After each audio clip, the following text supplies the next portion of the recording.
ശ്രീ ചൈതന്യ മനോഭീഷ്ടം സ്ഥാപിതം യേന ഭൂതലേ സ്വയം രൂപകഥാ മഹ്യം ദദാതി സ്വപദാന്തി വന്ദേഹം ശ്രീഗുരു ശ്രീയുതാപദകമലം ശ്രീഗുരു വൈഷ്ണവാംശ ശ്രീരൂപം സകൃജാതം സഗണരഘുനാഥാന്വിതം തം സജീവം സാത്വൈതം സാവധൂതം പരിജനസഹിതം കൃഷ്ണ ചൈതന്യദേവം ശ്രീരാധാ കൃഷ്ണപാദാം സഗണലളിതാം ശ്രീവിശാഖാന്വിതാംശ ഹേ കൃഷ്ണ കരുണാ സിന്ധു ദീനബന്ധു ജഗത്പദേ ഗോപേശ ഗോപികാന്ത രാധാകാന്ത നമസ്തുതേ തപ്തകാഞ്ചന ഗൗരാംഗി രാധേ വൃന്ദാവനേശ്വരി ഋഷഭാനുസുതേ ദേവി പ്രണമാമി ഹരിപ്രിയം വാഞ്ചകൽപതരൂപശ്ച കൃപാ സിന്ധുഭ്യവ ച പതിതാനാം പാവനേഭ്യോ വൈഷ്ണവേഭ്യോ നമോ നമഃ. പഞ്ചതത്വാത്മകം കൃഷ്ണം ഭക്തരൂപാസ്വരൂപകം ഭക്താവതാരം ഭക്താഖ്യാം നമാമി ഭക്തശക്തികം നിത്യാനന്ദം മഹന്നൗമി സർവാനന്ദകരം പരം ഹരിനാമപ്രദം ദേവം അവധൂത ശിരോമണി നമോ മഹാവദന്യായ കൃഷ്ണ പ്രേമപ്രദായതേ കൃഷ്ണായ കൃഷ്ണ ചൈതന്യ നാമ്നേ ഗൗരിഷ നമഃ. നമോ വിഷ്ണുപാദായ കൃഷ്ണപൃഷ്ഠായ ഭൂതലേ ശ്രീമതേ ഭക്തിവേദാന്ത സ്വാമിനിധി നാമിനെ നമസ്തേ സാരസ്വതി ദേവേ ഗൗരവാണി പ്രചാരണേ നിർവിശേഷ ശൂന്യവാദി പാശ്ചാത്യദേശധാരൻ ജയ ശ്രീകൃഷ്ണ ചൈതന്യ പ്രഭു നിത്യാനന്ദ ശ്രീ അദ്വൈത ഗദാധര ശ്രീവാസാദി ഗൗരഭക്തവൃന്ദ. ഹരേ കൃഷ്ണ കൃഷ്ണ കൃഷ്ണ ഹരേ ഹരേ ഹരേ രാമ രാമ രാമ ഹരേ ഹരേ. ഗുരുവേ ഗൗരചന്ദ്രായ രാധികായ തദാലേ കൃഷ്ണായ കൃഷ്ണഭക്തായ തദ്ഭക്തായ നമോ നമഃ. ശ്രീല പ്രഭുപാദ് की जय, गुरु महाराज की जय, निताय गौर प्रेमानंदे. हरे बोल.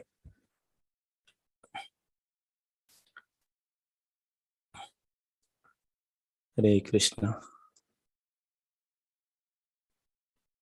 ഇന്ന് 5-ാമത്തെ അധ്യായം വൈഷ്ണവ വസ്ത്രധാരണ രീതിയെ കുറിച്ചാണ് പറയുന്നത്.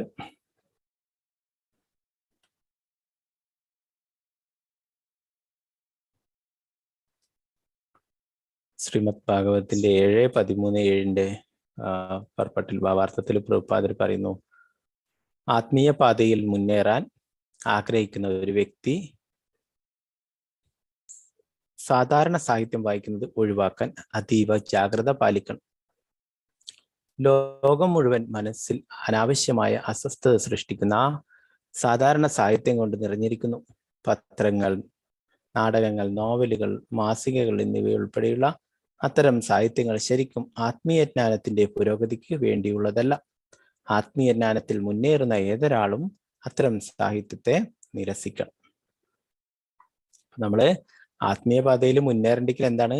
ആത്മീയമായിട്ടുള്ള ഗ്രന്ഥങ്ങൾ വായിക്കണം, അല്ലെ? ഈ ഭൗതികമായിട്ടുള്ള കാര്യങ്ങൾ നമ്മൾ വായിച്ചേക്കൊണ്ട് എന്തെങ്കിലും കാര്യം ഉണ്ടാവില്ല, അല്ലെ? നമ്മുടെ ആ മനസ്സ് മലിനമാവുക ചെയ്യുക, അല്ലെ? ഓരോരോ കാര്യങ്ങൾ നമുക്കിന്ന് പത്രങ്ങളൊക്കെ എടുത്തു നോക്കിയാൽ കാണാൻ പറ്റും, അല്ലെ? അതിൽ പോസിറ്റീവായിട്ടുള്ള വാർത്തകൾ ഉണ്ട് തന്നെ പറയാൻ പറ്റില്ല, അല്ലെ? അത്രയും ചുരുക്കമായിരിക്കും, അല്ലെ? എല്ലാം 95% നെഗറ്റീവായിട്ടുള്ള വാർത്തകൾ മാത്രമേ നമുക്ക് കാണാൻ സാധിക്കൂ, അല്ലെ? അപ്പൊ അതൊക്കെ എന്താണ്? നമ്മുടെ മനസ്സിൽ, ഓർമ്മയിലൊക്കെ അതെപ്പോഴും തങ്ങി നിൽക്കും, അല്ലെ? ഇപ്പൊ നമ്മളിപ്പം എന്തെങ്കിലും മൊബൈലോ അല്ലെങ്കിൽ വേറെ എന്തെങ്കിലും വേറെ ഏതെങ്കിലും ഡിവൈസ് ഒക്കെ അതിന്റെ മെമ്മറിയും ഫുള്ളായിട്ടാകുമ്പോൾ എന്താണ്, പിന്നെ അതിൽ സ്റ്റോറേജ് ഉണ്ടാവില്ല, അല്ലെ? പിന്നെ അതിൽ സ്പേസ് ഉണ്ടാവില്ല, അല്ലെ? അപ്പൊ അതുപോലെ തന്നെ നമ്മുടെ ഓർമ്മയിലും നമ്മുടെ മനസ്സിലൊക്കെ ഇങ്ങനെയുള്ള ഭൗതികമായിട്ടുള്ള വാർത്തകളും അങ്ങനെയുള്ള സംഭവങ്ങളൊക്കെ നിറഞ്ഞു കഴിഞ്ഞാൽ ആത്മീയമായിട്ടുള്ള കാര്യങ്ങൾ നമുക്ക് ഉൾക്കൊള്ളാൻ സാധിക്കാതെ വരും, അല്ലെ? അപ്പൊ പ്രഭുപാദർ ഇവിടെ പറയുന്നു, അപ്പൊ ആത്മീയ പുരോഗതിക്ക് ആഗ്രഹിക്കുന്നവരൊക്കെ ഇങ്ങനെയുള്ള കാര്യങ്ങളൊക്കെ ഒഴിവാക്കണം എന്ന് പറയുന്നത്, അല്ലെ? നമുക്ക് ആത്മീയമായിട്ടുള്ള ഉന്നതിക്ക് വേണ്ടിയിട്ട് യാതൊന്നും അതിൽ നിന്ന് ലഭിക്കുന്നില്ല, അല്ലെ? നമ്മൾ ശ്രീമദ് ഭഗവത്ഗീത, ഭാഗവതം പോലുള്ള ഗ്രന്ഥങ്ങൾ അതൊക്കെ നമ്മൾ പഠിക്കുകയും നമ്മൾ ദിവസവും പാരായണം ചെയ്യുമ്പോൾ ഒക്കെ നമുക്ക് ആത്മീയമായിട്ടുള്ള ആ ഉന്നതിയിലേക്ക് നമുക്ക് എത്തിച്ചേരാനായിട്ട് സാധിക്കും, അല്ലെ? അപ്പോൾ മറ്റുള്ള ഇങ്ങനെയുള്ള കാര്യങ്ങളൊക്കെ നമ്മൾ കഴിയുന്നതും ഒഴിവാക്കണം, അല്ലെ? പഴയ കാലങ്ങളിലൊക്കെ നമുക്ക് ഇപ്പോഴും അധിക വീടുകളിലൊക്കെ നമുക്ക് നോക്കിയാൽ കാണാം, സന്ധ്യാസമയത്തൊക്കെ വിളക്കൊക്കെ കത്തിച്ച് വെച്ചിട്ടുണ്ടാവും, എന്നിട്ട് TV സീരിയലൊക്കെ ഇരുന്ന് കാണുന്നുണ്ടാവും, അല്ലെ? പഴയ കാലഘട്ടം അങ്ങനെയല്ല, അല്ലെ? അമ്മമാരും മുത്തശ്ശിമാരൊക്കെ അവിടെ വിളക്കൊക്കെ വെച്ചിരുന്നിട്ട് ഭഗവാന്റെ നാമം ജപിക്കും, അല്ലെ? കൊച്ചു കുട്ടികളെ കൊണ്ട് എല്ലാവരെ കൊണ്ട് ജപിപ്പിക്കും, അല്ലെ? വലിയവര് മുതിർന്നവര് കാണിക്കുന്നത് കണ്ടിട്ടാണ് മറ്റുള്ള കുട്ടികളും ഒക്കെ അതിനെ പിന്തുടരുക, അല്ലെ? അപ്പോൾ ഇന്ന് ആരും അവരൊന്നും ജപിക്കുന്നില്ല, അല്ലെ? മുത്തശ്ശിമാരൊക്കെയാണ് ഇന്ന് കൂടുതലും സീരിയലൊക്കെ കാണാനായിട്ട് മുന്നിലുണ്ട്. പിന്നെ അമ്മമാരായാലും കുട്ടികളുടെ അമ്മമാരായാലും അവരൊന്നും ചെയ്യുന്നില്ല. അവർ ചെയ്യാത്ത കാര്യം എങ്ങനെ കുട്ടികളെ കൊണ്ട് നിർബന്ധിച്ച് ചെയ്യാൻ പറ്റുക അല്ലെ? അതുകൊണ്ട് കുട്ടികളും ചെയ്യുന്നില്ല അല്ലെ? അപ്പൊ ഇങ്ങനെയുള്ള ഭൗതികമായിട്ടുള്ള കാര്യങ്ങൾ അതൊക്കെ നമ്മൾ എന്താണ് പത്രങ്ങൾ വായിക്കുന്നത് അതൊക്കെ നമ്മൾ കുറച്ച് കൊണ്ടുവരിക അല്ലെ? അപ്പോ നമുക്ക് ആത്മീയമായിട്ടുള്ള കാര്യങ്ങൾ തന്നെ ധാരാളമായിട്ട് പഠിക്കാനുണ്ട്. ശ്രീമദ് ഭാഗവതം 12 സ്കന്ധങ്ങളുണ്ട്, 18,000 ശ്ലോകങ്ങളുണ്ട് അല്ലെ? 18 ഗ്രന്ഥങ്ങളിലായിട്ട് 18,000 ശ്ലോകങ്ങളുണ്ട്.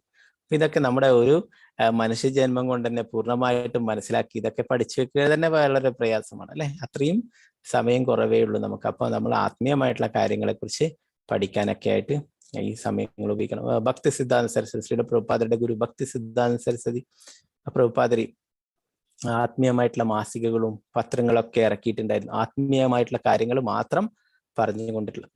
അപ്പോ ചില ആൾക്കാരൊക്കെ അതിനെ ഭക്തി സിദ്ധാന്ത സരസ്വതി ഠാക്കൂറിനോട് ചോദിക്കേണ്ടായി, അദ്ദേഹത്തോട് ചോദിക്കേണ്ടായി, നിങ്ങൾക്ക് എങ്ങനെയാണ് ദിവസം ഇങ്ങനെയുള്ള ആത്മീയമായിട്ടുള്ള കാര്യങ്ങൾ പ്രസിദ്ധീകരിക്കാനായിട്ട് നിങ്ങൾക്ക് എവിടുന്നാണ് ഇതൊക്കെ കിട്ടുക, ഇത്രയും എല്ലാ ദിവസവും പ്രസിദ്ധീകരിക്കാനായിട്ട് എന്ന്. അപ്പോ ഭക്തി സിദ്ധാന്ത സരസ്വതി പറഞ്ഞു, ഒരു ദിവസം ഒരു ഭൗതികമായിട്ടുള്ള വാർത്ത പ്രസിദ്ധീകരിക്കാനായിട്ട് ലോകം മുഴുവനായിട്ട് ലക്ഷക്കണക്കിന് പത്രങ്ങളുണ്ട് അല്ലെ? അവരൊക്കെ ഇത് പ്രസിദ്ധീകരിക്കുന്നു അല്ലെ? അപ്പോ അങ്ങനെ ആ ഭൗതികമായിട്ടുള്ള വാർത്തകൾ നിങ്ങൾക്ക് അങ്ങനെ പ്രസിദ്ധീകരിക്കാൻ പറ്റുന്നുണ്ടെങ്കിൽ ആത്മീയമായിട്ടുള്ള കാര്യങ്ങൾ, ഭഗവാന്റെ ലീലകളെ കുറിച്ചും ഭഗവാന്റെ മഹിമകളെ കുറിച്ചൊക്കെ എത്ര എഴുതിയാലും എത്ര ദിവസം എഴുതിയാലും തീരില്ല. അതുകൊണ്ട് എനിക്ക് അത്രയും എഴുതാനുണ്ട് എന്ന് ഭക്തി സിദ്ധാന്ത സരസ്വതി ഠാക്കൂർ പ്രഭുപാദര് പറയുകയുണ്ടായി.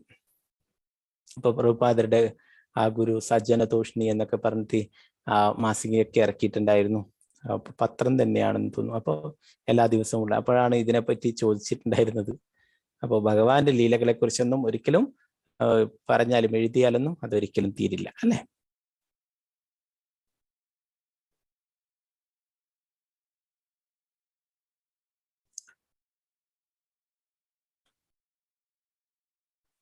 ആരും വായിക്കാൻ താല്പര്യം ഉണ്ടെങ്കിൽ കൈ ഉയർത്താം, അൺമ്യൂട്ട് ചെയ്യാനേ. ഓക്കെ, രാജി മാതാജി വായിച്ചോളൂ. ഹരേ കൃഷ്ണ. ഹരേ കൃഷ്ണ പ്രഭുജി. എന്നാൽ ഈ ആൺകുട്ടികൾ കൃഷ്ണാവബോധത്തിലേക്ക് വന്ന ഈ അമേരിക്കക്കാരനായ ആൺകുട്ടികൾ അവർ പത്രം കളഞ്ഞതായി നിങ്ങൾ കണ്ടെത്തും. ഇനി പത്രം വേണ്ട. കൃഷ്ണകഥ ഇല്ലാത്തതിനാൽ അവർ അത് വായിക്കാൻ ഇഷ്ടപ്പെടുന്നില്ല. ഇതാണ് പരിശോധന. ദിവസവും എന്താണ് സംഭവിക്കുന്നതെന്ന് നമുക്കറിയില്ല. അത് സാരമില്ല. പത്രം അത് സമയം പാഴാക്കലാണ്. ഹരേ കൃഷ്ണ. പ്രഭുപാദക്ക് ജയ്.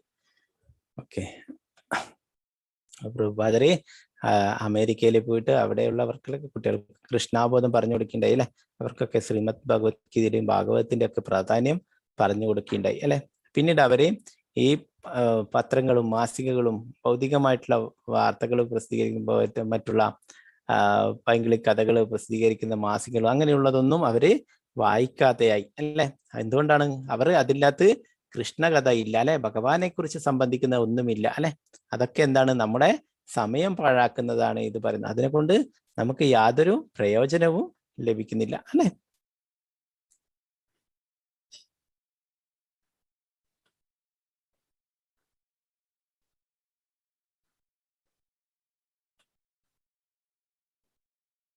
സുവർണ പ്രഭു മാതാജി. ഹരേ കൃഷ്ണ.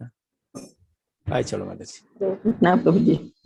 ഹരേ കൃഷ്ണ. ചിലപ്പോൾ വിമാനത്തിൽ പ്രദർശിപ്പിക്കുന്ന സിനിമകൾ കാണുമ്പോൾ ഞാൻ കണ്ണടയ്ക്കും. എനിക്ക് അവ കാണാൻ ഇഷ്ടമല്ല. കാരണം അത് മനസ്സിനെ സ്വാധീനിക്കുന്നു. ഇത് എന്നെ വളരെ അസ്വസ്ഥമാക്കുന്ന ഒരു വസ്തുതയാണ്. ഹരേ കൃഷ്ണ. ഹരേ കൃഷ്ണ. പ്രഭുപാദരെ കൃഷ്ണാബോധം പ്രചരിപ്പിക്കാനായിട്ട് ലോകം മുഴുവൻ സഞ്ചരിക്കുകയുണ്ടായി അല്ലെ? 11 വർഷത്തിനിടയിൽ 14 പ്രാവശ്യം ലോകം മുഴുവൻ ചുറ്റി സഞ്ചരിച്ചിട്ട് കൃഷ്ണാബോധം പ്രചരിപ്പിക്കുകയുണ്ടായി. അപ്പൊ പ്രഭുപാദർക്ക് വിമാനയാത്രകൾ എപ്പോഴും ഉണ്ടായിരുന്നു. ഇപ്പൊ വിമാനത്തിലെ സിനിമകളൊക്കെ വെച്ചിട്ടുണ്ടാവും അല്ലെ? എന്നാൽ അത് പ്രഭുപാദർ അത്ര ഇഷ്ടപ്പെട്ടിരുന്നില്ല. എന്താണ്? നമ്മൾ കൃഷ്ണാബോധത്തിൽ മുഴുകിയിരിക്കേണ്ട നമ്മുടെ ആ മനസ്സിനെ അത് സ്വാധീനിക്കുന്നു അല്ലെ? ഇങ്ങനെയുള്ള നമുക്കറിയാം അതൊരു നിഴൽ മാത്രമാണ് അല്ലെ? അത് യാഥാർത്ഥ്യമല്ല അല്ലെ? എന്നാലും നമ്മൾ അതിലേക്ക് ആകർഷിക്കപ്പെടുന്നു അല്ലെ? ചില ആൾക്കാരൊക്കെ സിനിമയൊക്കെ കണ്ടിട്ട് കരയുന്നു, ചില ആളൊക്കെ ആത്മഹത്യ ചെയ്യുന്നു അല്ലെ? അങ്ങനെ പലതരത്തിലും സംഭവങ്ങൾ നടക്കുന്നുണ്ട്. എന്താണ്? അത് അവർക്കത് ഉൾക്കൊള്ളാൻ കഴിയുന്നില്ല അല്ലെ? ഇത് റിയൽ ആയിട്ടുള്ളതല്ല ഇതല്ലേ? ഇതൊരു നിഴൽ മാത്രമാണ് അല്ലെ. അപ്പൊ അത് ഒരിക്കലും അവര് മനസ്സിലാക്കുന്നില്ല അല്ലെ. അതുകൊണ്ട് അങ്ങനെയൊക്കെ അവര് അതിൽ മുഴുകിയിട്ട് എന്താണ് കരയുകയും അതിൽ സങ്കടപ്പെടുകയൊക്കെ ചെയ്യുന്നു അല്ലെ. അപ്പൊ അത് നമ്മുടെ മനസ്സിനെ സ്വാധീനിക്കുന്നു അല്ലെ. അപ്പൊ അതുകൊണ്ട് പ്രഭുപാദരെയും അത് ഇഷ്ടപ്പെട്ടില്ല. എന്താണ് പ്രഭുപാദർ പറയുന്നത്, ഇത് എന്നെ വളരെ അസ്വസ്ഥമാക്കുന്ന ഒരു വസ്തുതയാണ്. പ്രഭുപാദർ എത്ര സമയം കിട്ടുന്നത് അപ്പോഴൊക്കെ പ്രഭുപാദർ ജപമാല എടുത്തിട്ട് ജപിക്കുമായിരുന്നു. അപ്പൊ അത് ആ സമയത്ത് മറ്റുള്ള ഇങ്ങനെയുള്ള സിനിമകളുടെ ശബ്ദവും അതൊക്കെ നമുക്ക് വിഷമങ്ങൾ ഉണ്ടാക്കും അല്ലെ. അപ്പൊ അങ്ങനെ പ്രഭുപാദർ അത് ഇഷ്ടപ്പെട്ടിരുന്നില്ല എന്ന് പറയുന്നു.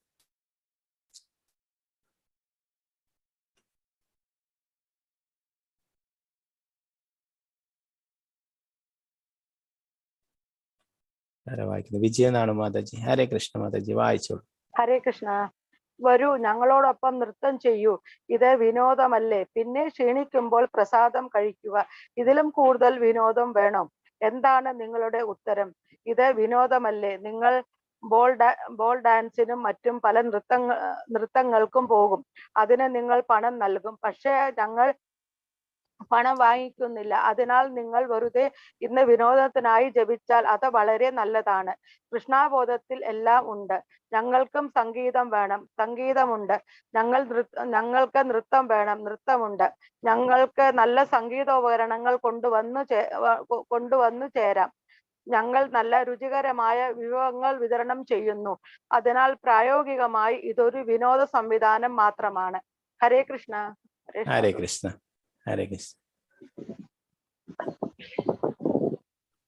പ്രഭുപാദ് ജയ്. പ്രഭുപാദരെ വളരെ സിമ്പിളായിട്ട് അമേരിക്കയിലുള്ള യുവാക്കളെയൊക്കെ കയ്യിലെടുക്കുകയുണ്ടായി അല്ലെ. ഭഗവാന്റെ പ്രസാദം അത് നൽകിയിട്ട് അവരെയൊക്കെ ആകർഷിക്കുകയുണ്ടായി. പ്രത്യേകിച്ചും ഗുലാബ് ജാമുൻ ഒക്കെ എന്താണ് ഇസ്കോൺ ബുള്ളറ്റ് എന്ന് പറയും. അത് തേടിയിട്ട് ആൾക്കാർ വന്നിരുന്നു, യുവാക്കളൊക്കെ അത് കഴിക്കാനായിട്ട് പ്രഭുപാദരെടുത്ത് വന്നിട്ടുണ്ടായിരുന്നു. പിന്നെന്താണ് നൃത്തങ്ങൾ ചെയ്യുന്നത് അല്ലെ, ഡാൻസ് ഒക്കെ ചെയ്യാൻ ബാറിലും മറ്റുള്ള ഡാൻസ് അങ്ങനെയുള്ള ഡാൻസ് നടത്തുന്ന അവിടങ്ങളിലൊക്കെ പോയിട്ട് പൈസ കൊടുത്തിട്ടാണ്, അങ്ങോട്ട് അഡ്മിഷൻ ഫീസും അതും ഇതൊക്കെ കൊടുത്തിട്ടാണ് അവരതിലേക്ക് ചേരുന്നത് അല്ലെ. എന്നിട്ട് അവിടെ ഡാൻസ് ചെയ്യുന്നത് അല്ലെ. അപ്പൊ ഇവിടെ പറയുന്നു, അങ്ങനെ നിങ്ങൾക്ക് ഡാൻസ് ചെയ്യണമെന്നുണ്ടെങ്കിൽ എന്താണ് ഇവിടെയും ചെയ്യാം അല്ലെ. ഹരിനാമത്തിന്റെ കൂടെ നൃത്തം ചെയ്യാം അല്ലെ. ഭഗവാന്റെ ഹരിനാമത്തിന്റെ കൂടെ നൃത്തം ചെയ്യുമ്പോഴും അതിനെക്കുറിച്ച് പറയുന്നു. നമ്മൾ 2 കൈകൾ ഉയർത്തിയിട്ട് നൃത്തം ചെയ്യുമ്പോൾ നമ്മുടെ മുകളിലുള്ള ലോകങ്ങൾ, ഭൂമിക്ക് മുകളിലുള്ള ലോകങ്ങളൊക്കെ ശുദ്ധീകരിക്കപ്പെടും. നമ്മൾ കാലുകൊണ്ട് ഭൂമിയിൽ സ്പർശിച്ചുകൊണ്ട് നൃത്തം ചെയ്യുമ്പോൾ താഴെയുള്ള ലോകങ്ങളൊക്കെ ശുദ്ധീകരിക്കപ്പെടുന്നു പറയുന്നു. നമ്മൾ ചുറ്റിലും നോക്കിക്കൊണ്ട് നൃത്തം ചെയ്യുമ്പോൾ നമ്മുടെ ചുറ്റിലും ശുദ്ധീകരിക്കപ്പെടുന്നു പറയുന്നു. അപ്പൊ ഹരിനാമത്തിന് നൃത്തം ചെയ്യുക എന്നുള്ളത് അത്രയും വളരെ മഹത്തരമായിട്ടുള്ള കാര്യമാണ് അല്ലെ. അപ്പോ അതെന്താണ്, ഹരിനാമം അതീന്ദ്രിയമായിട്ടുള്ളതാണ് അല്ലെ. ഭഗവാനെ സംബന്ധിക്കുന്നതൊക്കെ അതീന്ദ്രിയമാണ്. അപ്പം നമ്മൾ ഭഗവാന്റെ തിരുനാമത്തിന്റെ കൂടെ നൃത്തം ചെയ്യുക എന്ന് പറയുന്നത് എന്താണ്, ഭക്തിയുത സേവനം തന്നെയാണ് അല്ലെ. ഭഗവാന്റെ തിരുനാമം ജപിച്ചുകൊണ്ട് നൃത്തം ചെയ്യുക എന്നുള്ളത്. അപ്പൊ അവര് വിനോദത്തിന് വേണ്ടിയിട്ട് ഇങ്ങനെയുള്ള സ്ഥലങ്ങളിൽ പോയിട്ട് ഡാൻസ് ചെയ്യുന്നതിലും എത്രയോ മഹത്തരമായിട്ടുള്ള കാര്യമാണ് നമ്മുടെ ഇസ്കോണിന്റെ ക്ഷേത്രങ്ങളിൽ വന്നിട്ട് ഹരിനാമത്തിന്റെ കൂടെ നൃത്തം ചെയ്യുക എന്നുള്ളത് അല്ലെ. അവർക്ക് നൃത്തം ചെയ്യാം അല്ലെ. എന്താണ് ആ മ്യൂസിക്കായി എന്താണ് മറ്റുള്ള ഹാർമോണിയം, മൃദംഗം, കർത്താള് അല്ലെ, അതൊക്കെ ഉപയോഗിച്ചുകൊണ്ട് തന്നെയാണ് സങ്കീർത്തനം, ഹരിനാമ സങ്കീർത്തനം ചെയ്യുന്നത് അല്ലെ. അപ്പൊ വൃന്ദാവനത്തിലൊക്കെ പോയിട്ടുള്ളവർക്കറിയാം, അവിടെ എല്ലാവരെ കൊണ്ടും അവിടെ നിന്ന് നൃത്തം ചെയ്യും. അവിടെ 24 മണിക്കൂറും ഭഗവാന്റെ തിരുനാമ സങ്കീർത്തനം ചെയ്യുന്നു. 24 മണിക്കൂറും എന്താണ് ആയിന്ദ്രദാസ് പ്രഭുജി എന്ന് പറഞ്ഞ ആയിന്ദ്രദാസ് പ്രഭു അദ്ദേഹമാണ് ഇത് തുടങ്ങി വെച്ചിട്ടുണ്ടായിരുന്നത്. ആദ്യം ചെറിയ രീതിയിൽ തുടങ്ങിയെങ്കിലും അത് പിന്നീട് നല്ല രീതിയിൽ പോയില്ല. പിന്നീട് പ്രഭുപാദരുടെ ഒരു ശിഷ്യന്റെ സ്വപ്നത്തില് പ്രഭുപാദര് വന്നിട്ട് പറയുന്നതായിട്ട് അദ്ദേഹത്തിന് അനുഭവപ്പെട്ടു. അദ്ദേഹത്തെ കാണിച്ചു കൊടുക്കുന്നതായിട്ട് ഈ വ്യക്തി ആയിന്ദ്രദാസ് പ്രഭു ഇദ്ദേഹത്തിനോട് സങ്കീർത്തനം ചെയ്യാനായിട്ട് പറയണം എന്നുള്ളത്. അങ്ങനെ അദ്ദേഹം സങ്കീർത്തനം ചെയ്യാനായിട്ട് തുടങ്ങിയുണ്ടായി.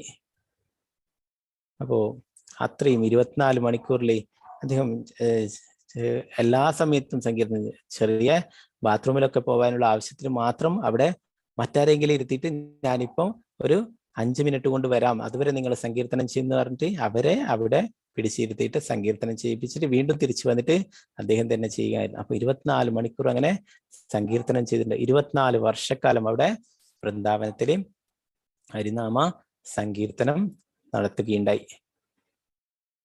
അപ്പോ അദ്ദേഹം എല്ലാവരെ കൊണ്ടും നൃത്തം ചെയ്യിക്കുമായിരുന്നു. അവിടെ വരുന്ന എല്ലാവരെ കൊണ്ടും ഭക്തന്മാരെ കൊണ്ടൊക്കെ നൃത്തം ചെയ്യിക്കുമായിരുന്നു. ഇപ്പോഴും നമുക്ക് അവിടെ വൃന്ദാവനത്തിൽ പോയി കഴിഞ്ഞാൽ അവരെ ഹരിനാമ സങ്കീർത്തനത്തിന്റെ കൂടെ നൃത്തം ചെയ്യിക്കാനായിട്ട് എല്ലാവരോടും ആവശ്യപ്പെടുന്നതായിട്ട് കാണാം. അപ്പൊ അത് അത്രയും മഹത്തരമായിട്ടുള്ള കാര്യം അല്ലെ. ഭൗതികമായിട്ട് നമ്മൾ നൃത്തം ചെയ്താൽ അതുകൊണ്ട് നമുക്കൊന്നും ഉണ്ടാകുന്നില്ല. നമുക്ക് നമ്മുടെ പൈസയും അല്ലെ, ഇതുപോലെ അമേരിക്കയിലുള്ളവരൊക്കെ ഇങ്ങനെയുള്ള ഡാൻസ് ബാറിലോ അങ്ങനത്തെ സ്ഥലങ്ങളിലൊക്കെ പോയിട്ട് പൈസയൊക്കെ അങ്ങോട്ട് കൊടുത്തിട്ടാണ് നൃത്തം ചെയ്യുന്നത് അല്ലെ. അപ്പൊ ഇവിടെ പ്രഭുപാദർ പറയുന്നു എന്താണ്, നിങ്ങൾക്ക് വിനോദമാണ് വേണ്ടത് അല്ലെ. അപ്പോൾ അതിന് വിനോദത്തിനായിട്ട് ഞങ്ങളുടെ കൂടെ ചേരാനായിട്ട് പറയുന്നു.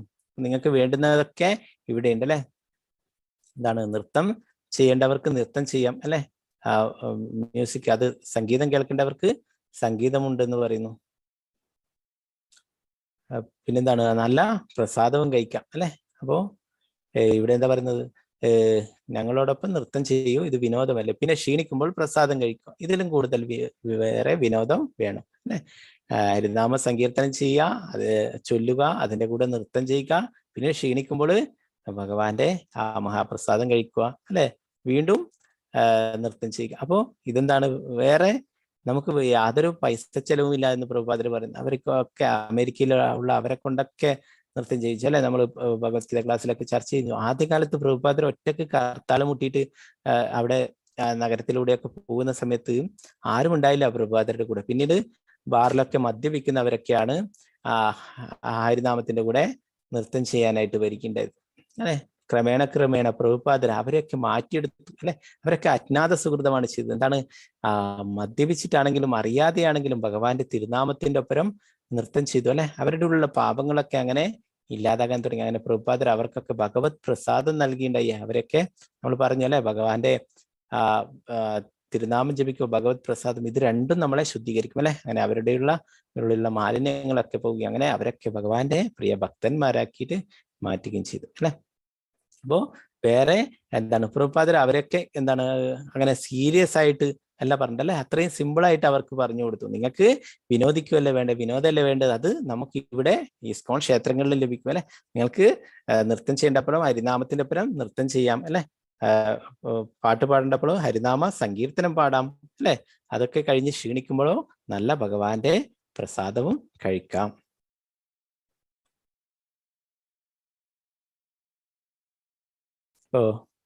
നമുക്ക് കാണാം, എല്ലാം സൈന്യത്തിനായാലും യൂണിഫോം ഉണ്ടാവും അല്ലെ, ഒരു വസ്ത്രധാരണ രീതി ഉണ്ടാവും അല്ലെ.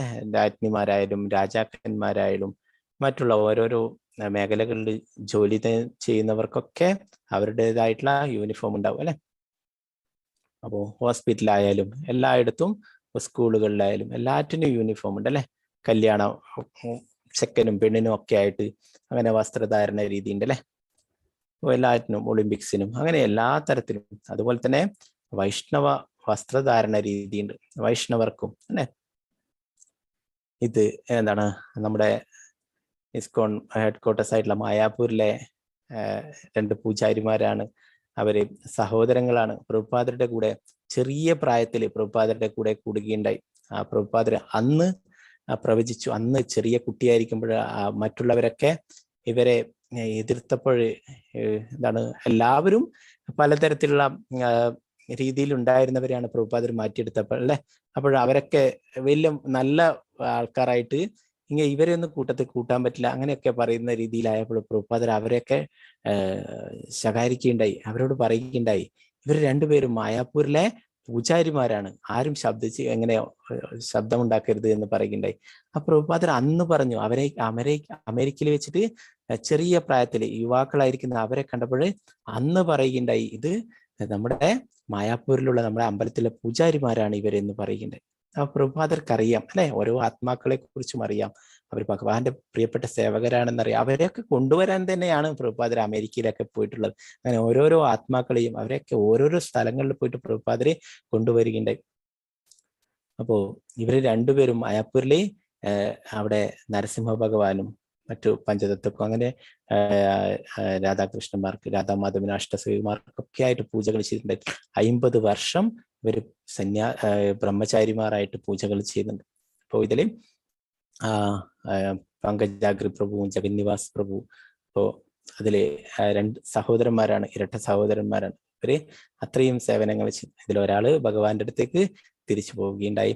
ഇപ്പോൾ ഇപ്പോഴും ഒരു ആള് അവിടെ സേവനങ്ങൾ ചെയ്യുന്നു. അപ്പോൾ ഇവരെ പ്രഭുപാദര് അമേരിക്കയിൽ നിന്നും കൊണ്ടുവന്നിട്ടുള്ള പ്രഭുപാദർക്ക് അത്രയും അറിയാം, ഓരോ ആത്മാക്കളെ കുറിച്ചും അവർക്കറിയാം, അവർ ചെയ്യേണ്ട സേവനങ്ങളെ കുറിച്ചൊക്കെ അല്ലെ. അത്രയും ഭഗവാന്റെ പ്രിയ ഭക്തന്മാരാ. പ്രത്യേകിച്ചും നരസിംഹ ഭഗവാനെ എപ്പോഴും പൂജകളൊക്കെ ചെയ്യുന്നത് ഇവരായിരുന്നു.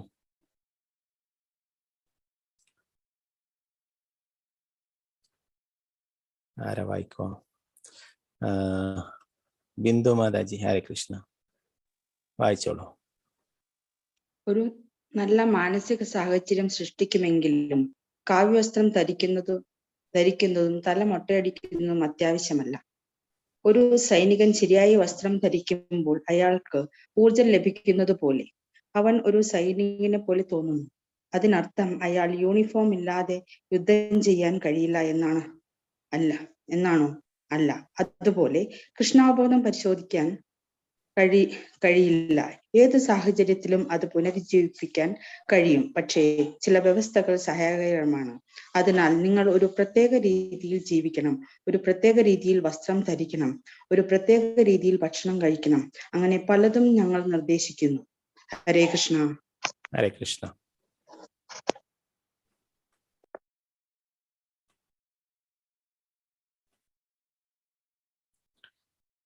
ഇവിടെ വസ്ത്രധാരണ രീതിയെ കുറിച്ച് പറയുന്നല്ലേ, കാവ്യ വസ്ത്രം ധരിക്കുന്നതും തലമൊട്ടയിടിക്കുന്നതും അത്യാവശ്യമല്ല എന്ന് പറയുന്നത്. എന്താണ് ഒരു പൊതുവേ ഒരു ധാരണ, ഡിസ്കൗണ്ട് വന്നു കഴിഞ്ഞാല് അവരൊക്കെ ബ്രഹ്മചാരികളായി മാറും, അല്ലെങ്കിൽ അവരൊക്കെ സന്യാസിമാരാവും എന്നൊക്കെ അല്ലെ. അല്ല, ഡിസ്കൗണ്ടിൽ അങ്ങനെ അനേകം ഗൃഹസ്ഥന്മാരുണ്ട് അല്ലെ.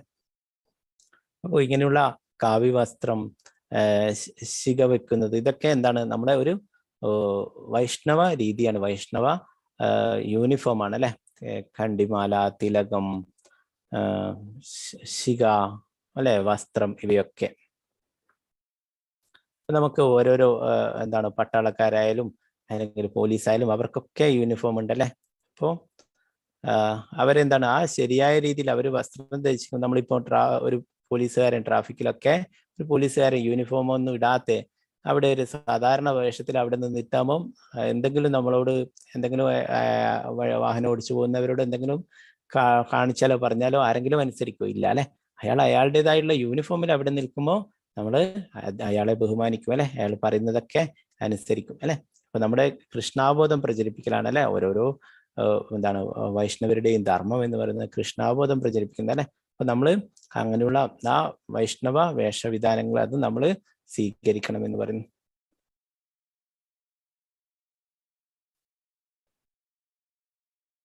എന്താണ് നമ്മൾ ഒരു വൈഷ്ണവരായിരിക്കുമ്പോൾ ഒരു പ്രത്യേക രീതിയിൽ ജീവിക്കണം, ഒരു പ്രത്യേക രീതിയിൽ വസ്ത്രം ധരിക്കണം, ഒരു പ്രത്യേക രീതിയിൽ ഭക്ഷണം കഴിക്കണം. ഇതേക്കുറിച്ചൊക്കെ നിർദ്ദേശിക്കുന്നത് അല്ലെ. നമ്മൾ പഠിച്ചു കഴിഞ്ഞ ക്ലാസ്സിലൊക്കെ ഭഗവാന് നിവേദിച്ചിട്ട് ഭഗവത് പ്രസാദമാണ് നമ്മൾ കഴിക്കേണ്ടത് എന്ന് പഠിച്ചു അല്ലെ. എല്ലാം നമ്മൾ ഭഗവാന് സമർപ്പിച്ചുകൊണ്ട് ചെയ്യണം. ഇതൊക്കെ നമ്മൾ കഴിഞ്ഞ ക്ലാസ്സിലൊക്കെ പഠിച്ചിട്ടുണ്ടായിരുന്നു അല്ലെ.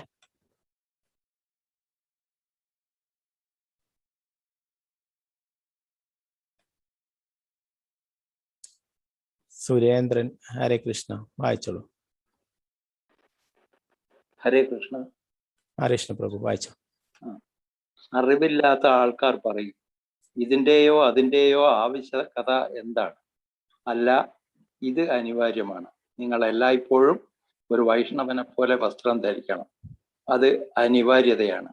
അതിനാൽ പ്രേക്ഷണീയ, കാണാൻ വളരെ ഭംഗിയുള്ള, അല്ലാത്ത പക്ഷം അവർക്ക് എങ്ങനെയാണ് മതിപ്പ് തോന്നുന്നത്?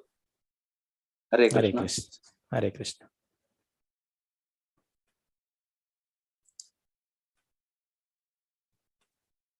ശ്രീലപ്രഭുപാദ് ജയ്. അപ്പോ ഇവിടെ പ്രഭുപാദരുടെ പ്രഭാഷണത്തിൽ പറയുന്നു, ആണ്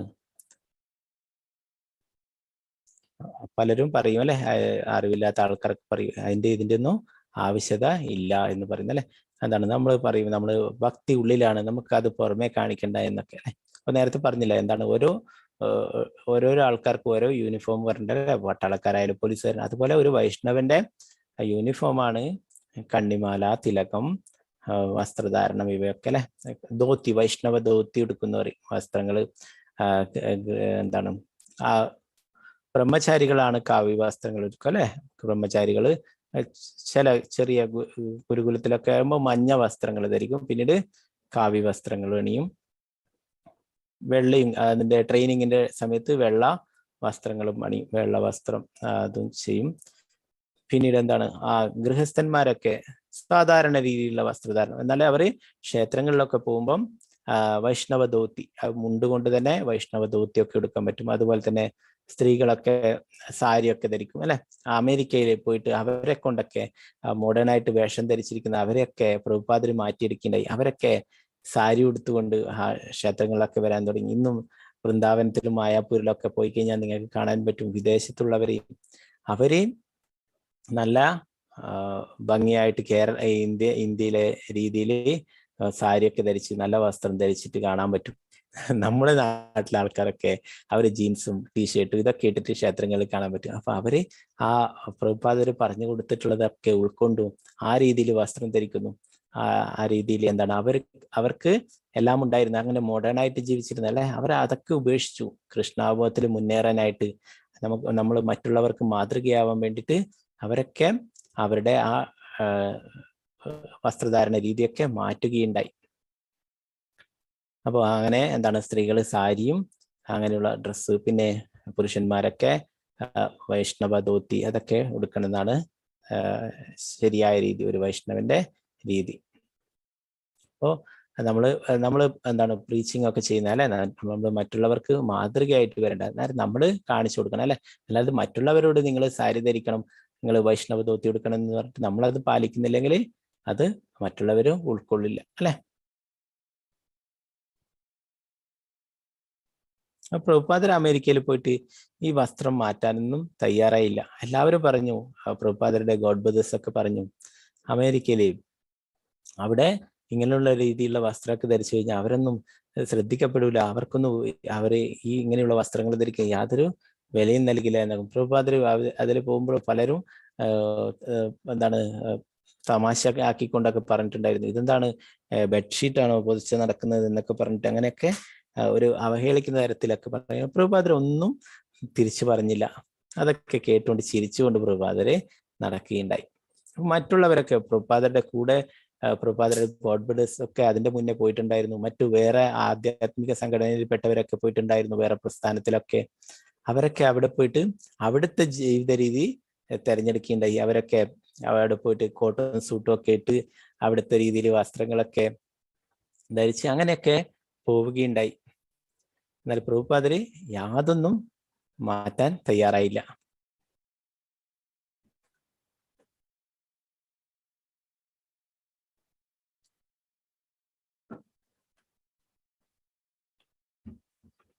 പ്രേമ മാതാജി വായിച്ചോളൂ. ഹരേ കൃഷ്ണ. അൺമ്യൂട്ട് ചെയ്തോളൂ, വായിച്ചോളൂ. വസ്ത്രധാരണത്തെ കുറിച്ച് പൊതുജനങ്ങളുമായി ഇടപഴകാൻ കഴിയുന്നത് പോലെ മിടുക്കനായി വസ്ത്രം ധരിക്കാമെന്നും വസ്ത്രധാരണം കൃഷ്ണാവബോധത്തിൽ അപ്രധാനമാണെന്നും ഞാൻ ഇതിനകം നിങ്ങൾക്ക് എഴുതിയിട്ടുണ്ട്. ബോധമുള്ളിലാണ്. ഞാൻ ഒരു സന്യാസിയാണ്. എന്നാൽ പ്രധാനപ്പെട്ട ചില ജോലികൾക്ക് ഞാൻ ഒരു മിടുക്കനായ മാന്യനെ പോലെ വസ്ത്രം ധരിക്കേണ്ടതുണ്ടെങ്കിൽ ഞാൻ അത് ഉടൻ സ്വീകരിക്കും. അതുകൊണ്ട് അതൊരു പ്രശ്നമല്ല. ഹരേ കൃഷ്ണ. പ്രഭുപാദിക്ക് ജയ്. അപ്പൊ ചിലപ്പോഴൊക്കെ നമ്മൾ പൊതുവേദികളിലൊക്കെ പോകുമ്പോൾ അങ്ങനെയുള്ള തരത്തിലുള്ള വസ്ത്രങ്ങൾ ചിലപ്പോൾ ധരിക്കേണ്ടതായിട്ട് വരും. എന്തുകൊണ്ടാണ്? ചില രാജ്യങ്ങളിലൊക്കെ അവരൊക്കെ ഇങ്ങനെയുള്ള കൃഷ്ണാബോധം പ്രചരിപ്പിക്കുന്നത് അതിനൊക്കെ എതിർക്കുന്ന ആൾക്കാരായിരുന്നു. അപ്പൊ അങ്ങനെയുള്ള സ്ഥലങ്ങളിലൊക്കെ പോകുമ്പോൾ ചിലപ്പോഴൊക്കെ അങ്ങനെയുള്ള രീതികൾ മാറ്റേണ്ടതായിട്ട് വരും. എന്തുകൊണ്ടാണ്? അവിടെ നമുക്ക് നമ്മുടെ ലക്ഷ്യം എന്ന് പറയുന്നത് അവിടെയുള്ളവർക്കൊക്കെ കൃഷ്ണാബോധം നൽകുക എന്നാണ് അല്ലെ. അപ്പോൾ ചിലപ്പോഴൊക്കെ അങ്ങനെയുള്ള അവർക്ക് പെട്ടെന്ന് മനസ്സിലാവാത്ത രീതിയിൽ വസ്ത്രങ്ങളൊക്കെ ധരിച്ചിട്ട് അവിടെയൊക്കെ പോയിട്ട് കൃഷ്ണാബോധം പ്രചരിപ്പിച്ചു. എന്തിനാ റഷ്യയിലൊക്കെ പോയിട്ട് പ്രഭുപാദരെ റഷ്യയിൽ പോയിട്ട് ഒരാളുടെ അടുത്താണ് 3 മണിക്കൂർ ഭഗവത്ഗീതയെ കുറിച്ച് പറഞ്ഞു കൊടുത്തിട്ടുള്ളത്. ആ വ്യക്തിയാണ് പിന്നീട് എല്ലാവർക്കും ഭഗവത്ഗീത എല്ലായിടത്തും ഭഗവത്ഗീത പ്രചരിപ്പിക്കേണ്ടത്. അപ്പോൾ അങ്ങനെ പ്രഭുപാദരെ പലപ്പോഴും അത്രയും റിസ്ക് പ്രഭുപാദരെ ഏറ്റെടുത്തിരുന്നു ഓരോ രാജ്യങ്ങളിൽ പോകും. അന്നത്തെ കാലത്ത് അത്രയും പേടിക്കണമായിരുന്നു അല്ലെ. പലതരത്തിലും ആരെങ്കിലും ഇങ്ങനെ കംപ്ലൈന്റ് കൊടുത്തു കഴിഞ്ഞാല് അവർ ചിലപ്പോൾ പിടിച്ച് ജയിലിൽ തന്നെ ഇടും അല്ലെ. അങ്ങനെ റഷ്യയിലൊക്കെ അനേകം ഡിവോട്ടിമാരെയൊക്കെ പിടിച്ച് ജയിലിൽ ഇട്ടിട്ടുണ്ടായിരുന്നു. അപ്പോൾ അവർക്ക് അങ്ങനെ കൃഷ്ണാബോധം പ്രചരിപ്പിക്കുക, എല്ലായിടത്തും കൃഷ്ണാബോധം പ്രചരിപ്പിച്ചിട്ടുണ്ട്. പാകിസ്ഥാനിലും അഫ്ഗാനിസ്ഥാനിലും മറ്റുള്ള രാജ്യങ്ങളും അവിടെയൊക്കെ കൃഷ്ണാബോധം പ്രചരിപ്പിക്കുന്നുണ്ട്. അപ്പം അവർക്ക് ചിലപ്പോഴൊക്കെ അങ്ങനെയുള്ള സാഹചര്യങ്ങളിൽ അതുപോലെ ചെയ്യേണ്ടി വരും അല്ലെ. ഇപ്പം ഗൾഫ് രാജ്യങ്ങളിലൊക്കെ അവിടെയൊക്കെ സത്സംഗങ്ങളൊക്കെ നടത്തുന്നുണ്ട്. എന്നാൽ അവിടെ അങ്ങനെ പബ്ലിക്കായിട്ട് നടത്താൻ സാധിക്കില്ല. അപ്പൊ അവരുടെ ഫ്ലാറ്റുകളിലൊക്കെ ഒഴിവ് ദിവസങ്ങളിലൊക്കെ ഇങ്ങനെയുള്ള സത്സംഗങ്ങൾ ചെയ്യുന്നു. അപ്പോൾ അവർക്ക് ചിലപ്പോൾ തിലകം തൊട്ടിട്ട് പുറത്തിറങ്ങാൻ പറ്റാത്ത സാഹചര്യങ്ങൾ വരും. അപ്പൊ അവര് വെള്ളം കൊണ്ട് തിലകം തൊട്ടിട്ട് അത് ഒരിക്കലും വിടാൻ മന്ത്രം ജപിച്ചിട്ടാണ് നമ്മൾ തിലകം തൊടുക അല്ലെ. ആ മന്ത്രം ജപിച്ചിട്ട് അത് സങ്കല്പിച്ചുകൊണ്ട് അങ്ങനെ ഒരു സാഹചര്യമായതുകൊണ്ട് അവർ ചിലപ്പോൾ അങ്ങനെ വെള്ളത്തെ കൊണ്ടൊക്കെ തിലകൊക്കെ തൊടും. അപ്പോൾ അങ്ങനെയുള്ള വസ്ത്രങ്ങൾ ചിലപ്പോൾ ധരിക്കേണ്ടി വരും അല്ലെ. നമ്മുടെ ജോലിയുടെ ഭാഗമായിട്ടൊക്കെ അങ്ങനെ ചെയ്യേണ്ടി വരും. അപ്പോൾ അങ്ങനെ പലപ്പോഴും നമുക്ക് നമ്മുടെ കൃഷ്ണാബോധം പ്രചരിപ്പിക്കാനായിട്ട് നമ്മൾ മറ്റ് തടസ്സങ്ങളൊന്നും ഇല്ലാതാക്കാനൊക്കെ ആയിട്ട് ചിലപ്പോൾ അങ്ങനെയുള്ള സാഹചര്യങ്ങളിൽ വസ്ത്രധാരണം ചിലപ്പോൾ ഇങ്ങനെയായിട്ട് ചെയ്യേണ്ടതായിട്ട് വരും എന്ന് പ്രഭുപാദർ ഇവിടെ പറയുന്നു.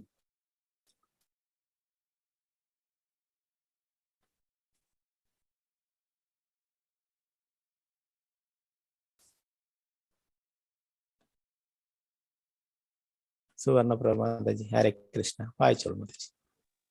ഹരേ കൃഷ്ണ. നമ്മുടെ സേവനം നിർവഹിക്കുന്നതിന് ഏത് വിധത്തിലും വസ്ത്രധാരണം മാറ്റാമെന്ന് നമുക്ക് സാർവഭൗമ പൗഷാചാര്യ പ്രതാപരുദ്ര രാജാവിന് നൽകിയ നിർദ്ദേശങ്ങളിൽ നിന്ന് മനസ്സിലാക്കാം. ഞങ്ങളുടെ അംഗങ്ങൾ പൊതുജനങ്ങളെ കാണാനോ ഞങ്ങളുടെ പുസ്തകങ്ങൾ പരിചയപ്പെടുത്താനോ വസ്ത്രം മാറുമ്പോൾ അവർ ഭക്തി തത്വങ്ങളെ ലംഘിക്കുന്നില്ല. കൃഷ്ണാവബോധ പ്രസ്ഥാനം പ്രചരിപ്പിക്കുക എന്നതാണ് യഥാർത്ഥ തത്വം. ഇതിനായി സ്ഥിരമായി ധരിക്കുന്ന പാശ്ചാത്യ വസ്ത്രധാരണത്തിലേക്ക് മാറേണ്ടി വന്നാൽ എതിർപ്പൊന്നും ഉണ്ടാകേണ്ടതില്ല. ഹരേ കൃഷ്ണ. ഹരേ കൃഷ്ണ. ശ്രീല പ്രഭുപാദക്ക് ജയ്.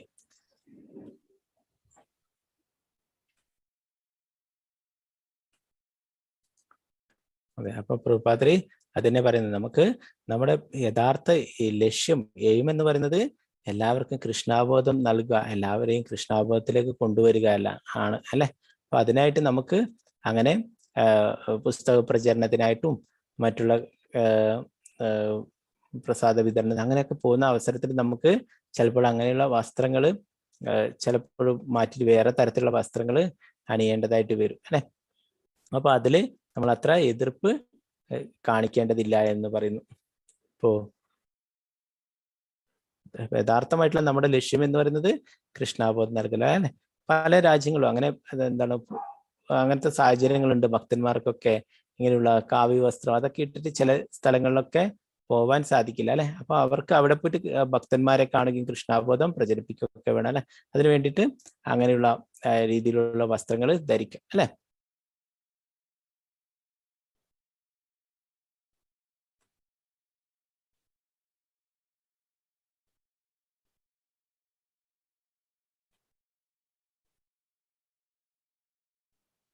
വിജയനാണ് മാതാജി. ഹരേ കൃഷ്ണ. വായിച്ചോളൂ മാതാജി. ഹരേ കൃഷ്ണ. നമ്മുടെ കൃഷ്ണാവബോധ പ്രസ്ഥാനത്തിൽ ഒരു സാധാരണ കർമ്മിയെ പോലെ സ്വയം വസ്ത്രം ധരിക്കാനുള്ള തന്ത്രം ആവശ്യമാണ്. കാരണം ആസുര രാജ്യത്തിലെ എല്ലാവരും വൈഷ്ണവ ശിക്ഷണത്തിന് എതിരാണ്. എന്നാലും കൃഷ്ണാബോധത്തിന്റെ പ്രചാരകർ അവരുടെ വൈഷ്ണവ വേഷത്തിലോ മറ്റേതെങ്കിലും വേഷമായിട്ട് മുന്നോട്ട് പോകണം. പ്രചാരണം ചെയ്യാനായി ചാണക്യ പണ്ഡിതൻ പറയുന്നു, സത്യസന്ധനായ ഒരു വ്യക്തി വലിയ ചതിയനുമായി ഇടപഴകുകയാണെങ്കിൽ അവൻ ഒരു ചതിയനാകേണ്ടത് അത്യാവശ്യമാണെന്ന്. വഞ്ചിക്കാനുള്ള ലക്ഷ്യവുമായിട്ടല്ല, മറിച്ച് അവന്റെ പ്രചാരണം വിജയകരമാക്കാൻ വേണ്ടിയാണിത്. ഹരേ കൃഷ്ണ. ഹരേ കൃഷ്ണ. ശ്രീല പ്രഭുപാദക്ക് ജയ്.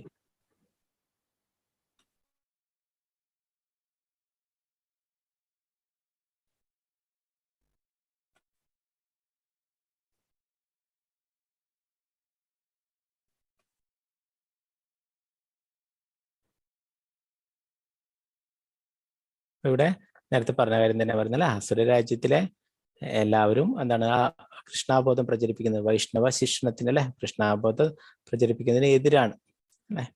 അപ്പൊ അവിടെ നമുക്ക് കൃഷ്ണാബോധം പ്രചരിപ്പിക്കുന്നത് ചിലപ്പോഴൊക്കെ നമുക്ക് വൈഷ്ണവ വേഷത്തിൽ പറ്റും, അല്ലാത്തപ്പോൾ മറ്റുള്ള ഏതെങ്കിലും തരത്തിലുള്ള വേഷം ഇട്ടിട്ട് മുന്നോട്ട് പോകണം എന്ന് പറഞ്ഞു. അപ്പോൾ അത് പ്രധാനം നമ്മൾ വേഷത്തിന് മാത്രം പ്രാധാന്യം കൊടുത്തു കഴിഞ്ഞാൽ ചിലപ്പോൾ നമുക്ക് അവിടെ അത് സക്സസ് ആയിട്ട് ചെയ്യാൻ സാധിക്കില്ല അല്ലെ, കൃഷ്ണാബോധം പ്രചരിപ്പിക്കാൻ സാധിക്കില്ല. അതുകൊണ്ട് പ്രഭുപാദർ പറഞ്ഞു മറ്റേതും വേഷത്തിലാണെങ്കിലോ അത് ചെയ്യണമെന്നല്ല. ചാണക്യ പണ്ഡിതന്റെ വാക്കുകളും ഇവിടെ എടുത്തു പറയുന്നല്ലേ. സത്യസന്ധനായ ഒരു വ്യക്തി വലിയ ചതിയനുമായി ഇടപഴകുകയാണെങ്കിൽ അവൻ ഒരു ചതിയനാകേണ്ടത് അത്യാവശ്യമാണെന്ന് പറഞ്ഞു. വഞ്ചിക്കാനുള്ള ലക്ഷ്യമായിട്ട് മറിച്ച് അവന്റെ പ്രചരണം വിജയമാക്കാൻ വേണ്ടിയിട്ടാണെന്ന് പറഞ്ഞു അല്ലെ. നമുക്ക് അങ്ങനെയുള്ള രാജ്യങ്ങളിലൊക്കെ പോയി കഴിഞ്ഞാൽ അങ്ങനെ ചെയ്യേണ്ടതായിട്ട് ഒരു പ്രഭുപാദർ അത്രയും എന്താണ് ബുദ്ധിയോടെ അത്രയും സൂക്ഷ്മമായിട്ട് പ്രവർത്തിച്ചുകൊണ്ടാണ് എല്ലാ രാജ്യത്തും കൃഷ്ണാബോധം പ്രചരിപ്പിക്കാൻ സാധിച്ചത് അല്ലെ. അവരൊക്കെ എന്താണ് അങ്ങനെ പോയപാടും അവരൊക്കെ നിങ്ങൾ ഇതൊക്കെ ചെയ്യണം അങ്ങനെ പറഞ്ഞിട്ട് എന്താണ് നിങ്ങൾ അത് ചെയ്യരുത് ഇത് ചെയ്യരുത് ഇന്ന കാര്യം ചെയ്യണം എന്നൊക്കെ പറഞ്ഞിട്ട് ഒന്നും അവരോട് പറഞ്ഞു കൊടുത്തില്ല അല്ലെ. അവരൊക്കെ ആദ്യം ഹരിനാമ സങ്കീർത്തനമൊക്കെ ചെയ്തിട്ട് അവരൊക്കെ ആകർഷിക്കുകയുണ്ടായി അല്ലെ. പിന്നീട് അവർക്ക് പതുക്കെ പതുക്കെ കാര്യങ്ങളൊക്കെ പറഞ്ഞു കൊടുത്ത് അങ്ങനെയാണ് അവരെയൊക്കെ മാറ്റിയെടുക്കാൻ സാധിച്ചത് അല്ലെ. അപ്പോൾ ഇവിടെ വസ്ത്രത്തിന്റെ കാര്യം പറയുന്നു. നമുക്ക് കൃഷ്ണാബോധം പ്രചരിപ്പിക്കാനായിട്ട് അങ്ങനെയുള്ള സാഹചര്യങ്ങളിൽ നമുക്ക് മറ്റുള്ള വസ്ത്രങ്ങളും സ്വീകരിക്കാം.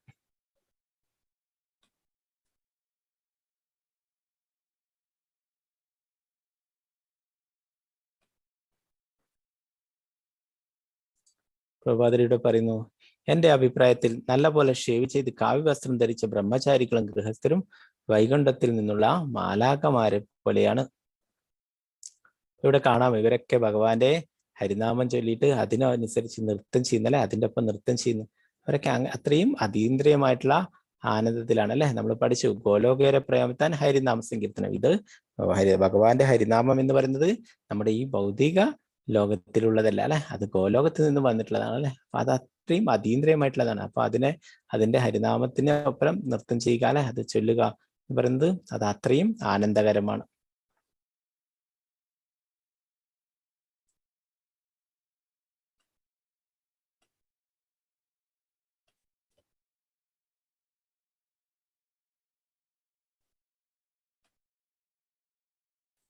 ഇവിടെ വൈഷ്ണവ തിലകത്തെ കുറിച്ച് പറയുന്നു.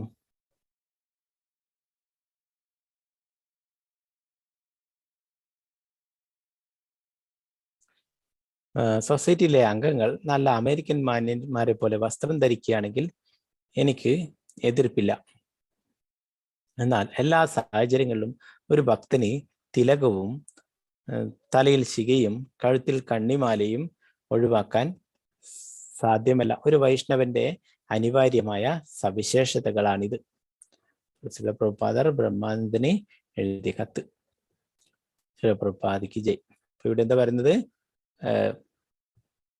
സൊസൈറ്റിയിലെ അംഗങ്ങളൊക്കെ നല്ല അമേരിക്കൻ ഉള്ള ആൾക്കാരെ പോലെ മാന്യന്മാരെ പോലെ വസ്ത്രം ധരിക്കുകയാണെങ്കിൽ എതിർപ്പില്ല എന്ന് പറയുന്നത് അല്ലെ.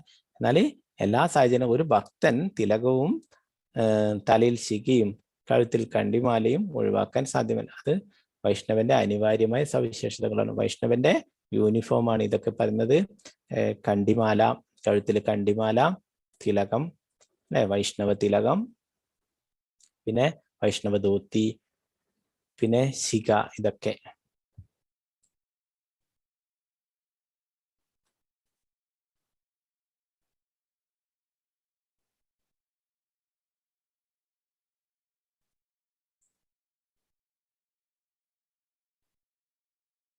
പിന്നെ ഇവിടെ പറയുന്ന തിലകത്തെ കുറിച്ച് തന്നെ, നെറ്റിയിലെയും ശരീരത്തിന്റെ മറ്റു ഭാഗങ്ങളിലെയും ധരിക്കുന്ന തിലകം രാധാകൃഷ്ണ ക്ഷേത്രങ്ങളുടെ പ്രതിരൂപമാണ്. മറ്റൊരു വിധത്തിൽ പറഞ്ഞാൽ നമ്മുടെ ശരീരത്തിന്റെ എല്ലാ ഭാഗങ്ങളിലും തിലകം അടയാളപ്പെടുത്തുന്നതിലൂടെ എല്ലാ വശങ്ങളിൽ നിന്നും ഭഗവാൻ നമ്മെ സംരക്ഷിക്കുന്നു. തിലകം അടയാളപ്പെടുത്തുന്നതിലൂടെ ഒരു വ്യക്തിയെ വൈഷ്ണവൻ എന്നറിയപ്പെടുന്നു. അതിനാൽ കണ്ണിമാല പോലെ അവയും അത്യാവശ്യമാണ്. അപ്പൊ നമ്മുടെ ശരീരത്തിലെ 12 സ്ഥലങ്ങളിലായിട്ട് വൈഷ്ണവ തിലകം തൊടുന്നു. അപ്പൊ അതെന്താണ്, നമ്മുടെ അങ്ങനെയുള്ള ആ സ്ഥലങ്ങളിലൂടെ നമുക്ക് ആത്മീയ ഊർജം പ്രദാനം ചെയ്യുന്നു എന്ന് പറയുന്നു.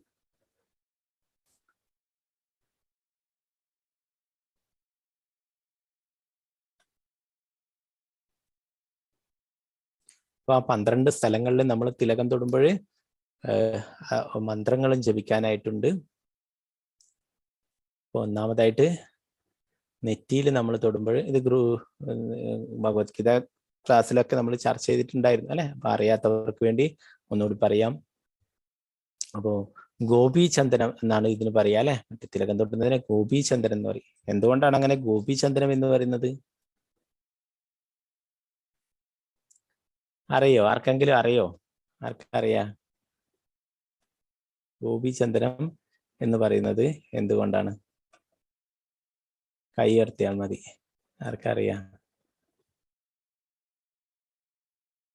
ഓക്കെ, ശർമ്മിഷ്ഠ മാതാജി. ഹരേ കൃഷ്ണ. അൺമ്യൂട്ട് ചെയ്തോളൂ മാതാജി. ഹരേ കൃഷ്ണ. ഹരേ കൃഷ്ണ പ്രഭുജി. ഇത് വൃന്ദാവനത്തിലെ മണ്ണാണ്. അതെ, ഗോപിമാരുടെ പാദധൂളി പതിഞ്ഞ മണ്ണായതുകൊണ്ടാണ് ഗോപിചന്ദൻ.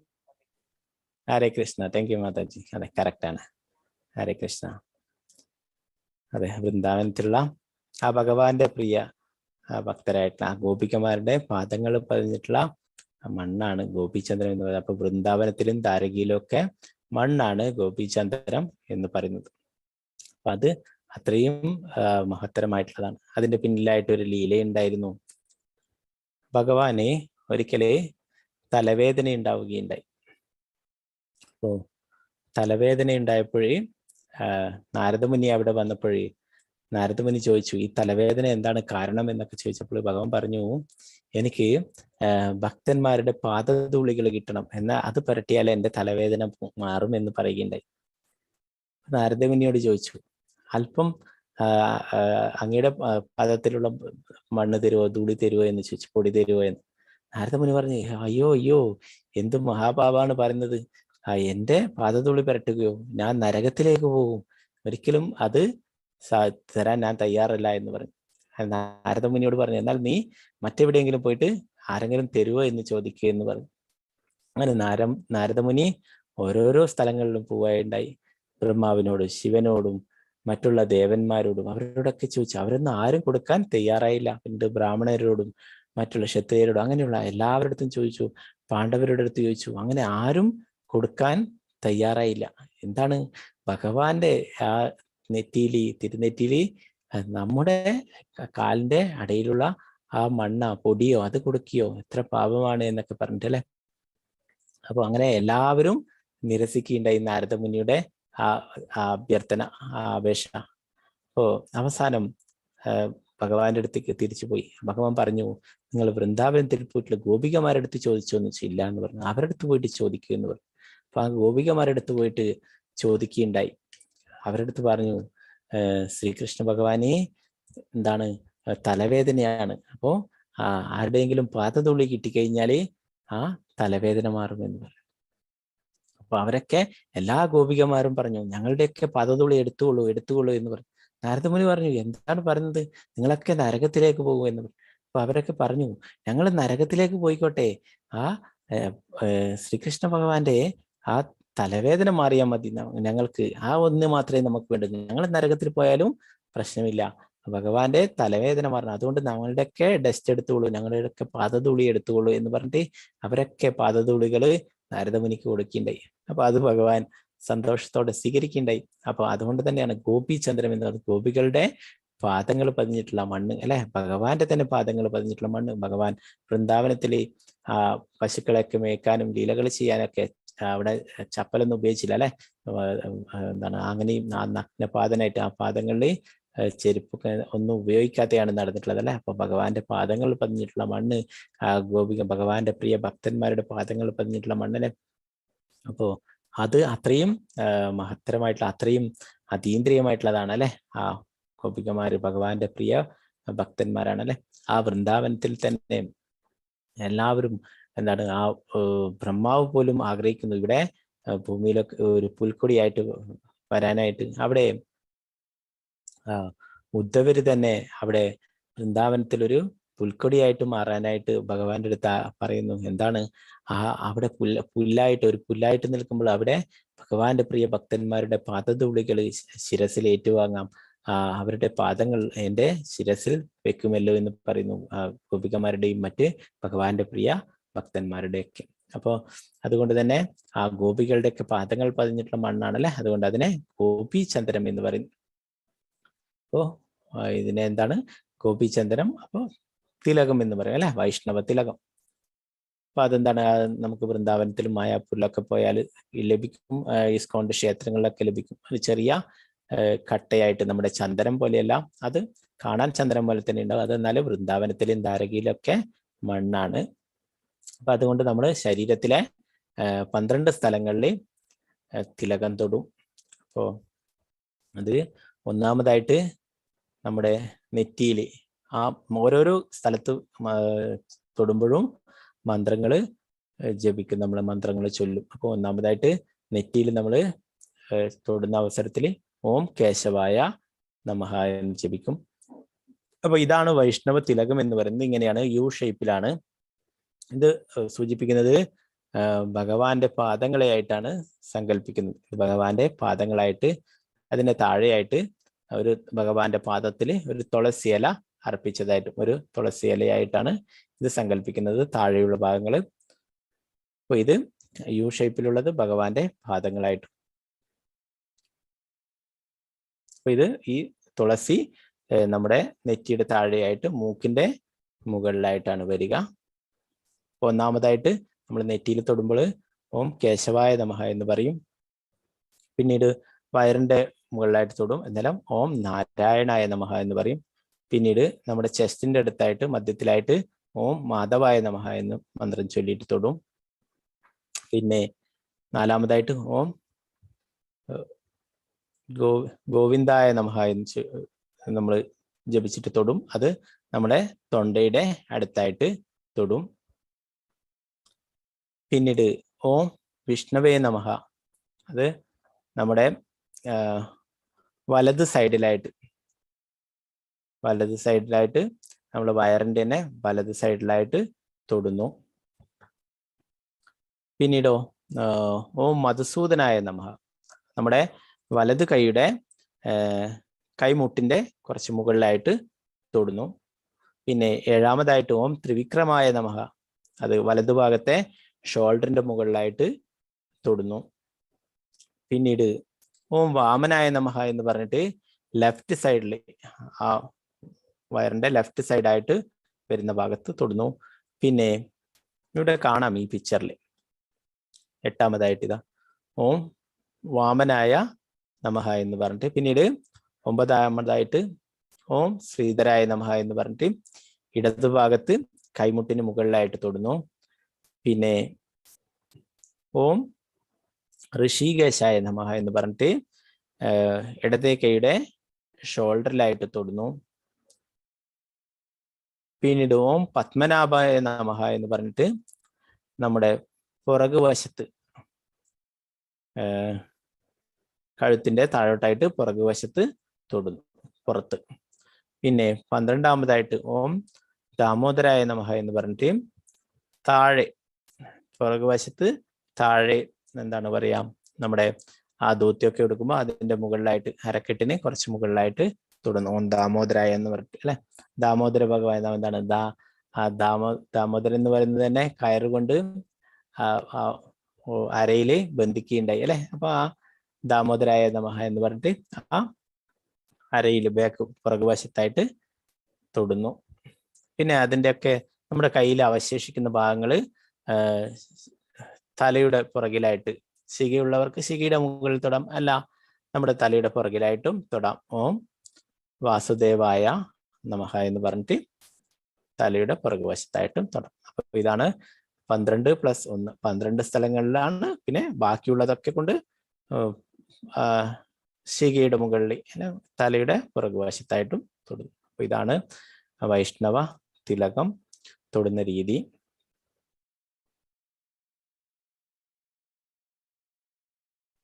നമുക്ക് പ്രത്യേക സാഹചര്യങ്ങൾ ഇങ്ങനെ തിലകം കൊണ്ട് നമുക്ക് വെക്കാൻ സാധിക്കാത്ത അവസരങ്ങളിലൊക്കെ, ഗൾഫ് രാജ്യങ്ങളിലൊക്കെ നമ്മളിപ്പം ജോലിയൊക്കെ ചെയ്യുമ്പോൾ ഓഫീസിലൊക്കെ പോകുമ്പോൾ നമുക്ക് ഇങ്ങനെയുള്ള കാര്യങ്ങൾ ചിലപ്പോൾ ജോലിയുടെ ഭാഗങ്ങളൊക്കെ ചെയ്യാൻ സാധിക്കില്ല അല്ലെ. അപ്പോൾ നമുക്ക് വെള്ളത്തിനെ കൊണ്ടും ഇങ്ങനെ മന്ത്രം ചൊല്ലിയിട്ട് വെക്കാം, വൈഷ്ണവ തിലകം വെക്കാം, വെള്ളത്തിനെ കൊണ്ട് മന്ത്രം ചൊല്ലിയിട്ട് വെക്കാം.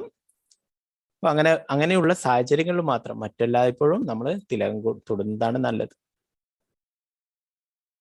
അപ്പൊ ഇത് നമ്മുടെ ശരീരത്തിലുള്ള എല്ലാ ഇടത്തുള്ള ആത്മീയ ഊർജം നമുക്ക് പ്രദാനം ചെയ്യും.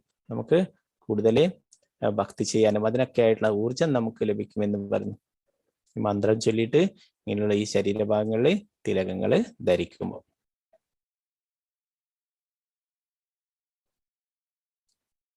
ബ്രഹ്മാണ്ഡ പുരാണത്തിൽ പറയുന്നു, തിലകം ധരിക്കുന്ന ഒരാൾ എവിടെ മരിച്ചാലും പ്രശ്നമില്ല. അവൻ ഒരു ചണ്ടാളനാണെങ്കിലും അവൻ ഒരു ബഹിരാകാശ വാഹനത്തിൽ കയറി എൻ്റെ ധാമത്തിലേക്ക് പോവുകയും അവിടെ ആരാധിക്കപ്പെടുകയും ചെയ്യുന്നു. തിലകം ധരിച്ച ഒരാൾ ആരുടെയെങ്കിലും വീട്ടിൽ ഭക്ഷണം കഴിച്ചാൽ അവനെ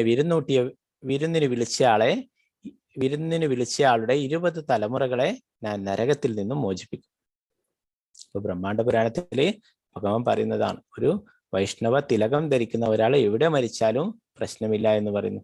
അവൻ ചണ്ടാളനാണെങ്കിലും ഏത് കുലത്തിൽപ്പെട്ട ആളായാലും പ്രശ്നമില്ല, അവൻ ഭഗവത് ധാമത്തിൽ എത്തിച്ചേരുന്നു എന്ന് പറയുന്നു.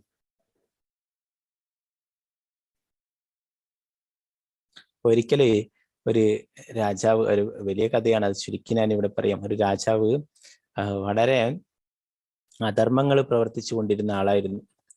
അപ്പൊ അദ്ദേഹം സന്യാസിമാരെ, സാധുക്കളെയും മറ്റുള്ള മൃഗങ്ങളെയും എല്ലാവരെയും കൊന്നിരുന്നു, അവരൊക്കെ വധിച്ചിരുന്നു. അങ്ങനെ ഒരു മോശപ്പെട്ട രീതിയിൽ ജീവിച്ചിരുന്ന ആളായിരുന്നു. അപ്പോൾ എല്ലാവർക്കും അദ്ദേഹത്തിനെ കൊണ്ട് പൊറുതിമുട്ടി.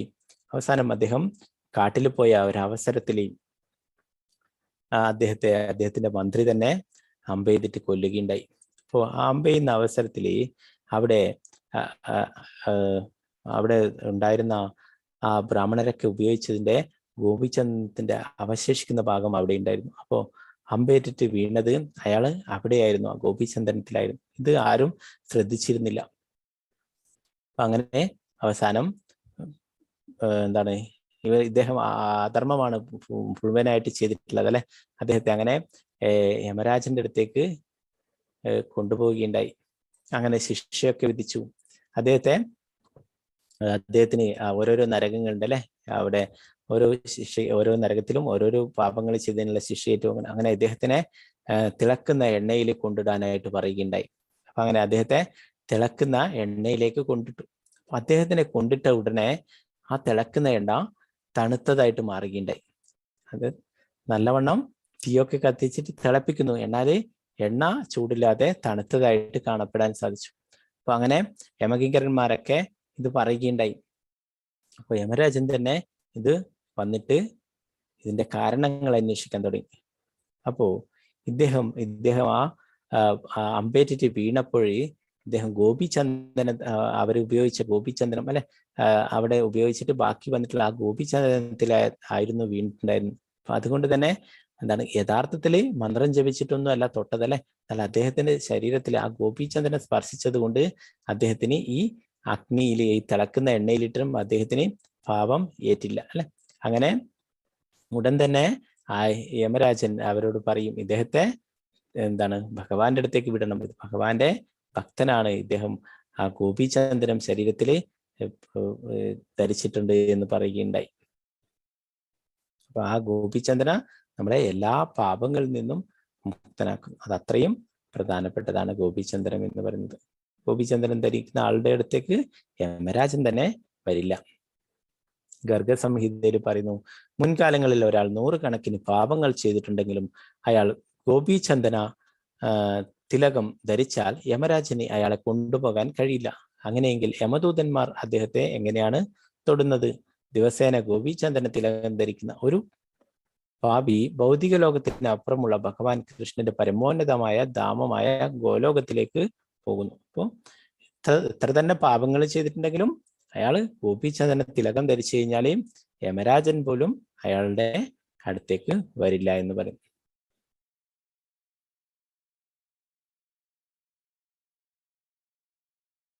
പത്മപുരാണത്തിൽ പറയുന്നു, ഓ അംബരീഷ് മഹാരാജാവേ, മഹാപാപകർമ്മങ്ങളിൽ നിന്ന് മോചനം നേടുന്നതിന് ഗോപിചന്ദനം ഉപയോഗിച്ച് തിലകം ധരിക്കുന്ന ഒരു വ്യക്തിയെ ദർശനം ചെയ്താൽ മതി.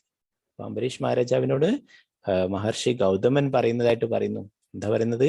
ഗോപിചന്ദനം ധരിക്കാനല്ല പറയുന്നത്, ധരിച്ചിട്ടില്ലെങ്കിലും നമ്മളൊരു വൈഷ്ണവ തിലകം ഗോപിചന്ദ്രൻ ഉപയോഗിച്ചിട്ട് തിലകം ധരിക്കുന്ന ഒരു വ്യക്തിയെ നമ്മൾ കണ്ടാൽ മതി, ദർശനം ചെയ്താൽ മതി എന്ന് പറയുന്നു.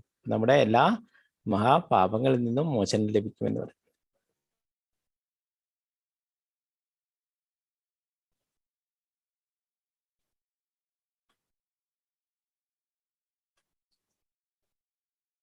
ഒരു വൈഷ്ണവിയുടെ വസ്ത്രധാരണ രീതിയെക്കുറിച്ച് പറയുന്നു. കശ്യപ മുനി തന്റെ ഭാര്യയോട് നല്ല പോലെ അലങ്കരിക്കുകയും വസ്ത്രം ധരിക്കുകയും ചെയ്തില്ലെങ്കിൽ പുറത്തിറങ്ങരുതെന്ന് ഉപദേശിച്ചു. ഇപ്പോൾ ഫാഷനായി മാറിയ മിനി സ്കേർട്ടുകളെ അദ്ദേഹം പ്രോത്സാഹിപ്പിച്ചില്ല. കിഴക്കൻ സംസ്കാരത്തിൽ ഒരു സ്ത്രീ പുറത്തിറങ്ങുമ്പോൾ അവൾ ആരാണെന്ന് ഒരു പുരുഷനും തിരിച്ചറിയാൻ പറ്റാത്ത വിധം അവളെ പൂർണ്ണമായി മറക്കണം. ഈ രീതികളെല്ലാം ശുദ്ധീകരണത്തിനായി സ്വീകരിക്കേണ്ടതാണ്. നമ്മുടെ സമൂഹത്തിൽ അങ്ങനെ പുറത്തൊക്കെ പോകുമ്പോൾ അല്ലെ അങ്ങനെയുള്ള വസ്ത്രങ്ങൾ ധരിക്കണം എന്ന് പറഞ്ഞു. വിദേശത്തുള്ളവരെന്നെ അവരുടെ മിനിസ്കേർട്ട് അതൊക്കെ മാറ്റിയിട്ട് അവര് ഇന്ത്യൻ രീതിയിൽ എന്താണ് സാരിയൊക്കെ എടുത്തിട്ട് അങ്ങനെ നമുക്ക് തന്നെ മാതൃകയായിട്ട് അവരൊക്കെ വൃന്ദാവനത്തിലും മായാപൂരിലൊക്കെ ഭക്തി സേവനങ്ങൾ ചെയ്യും.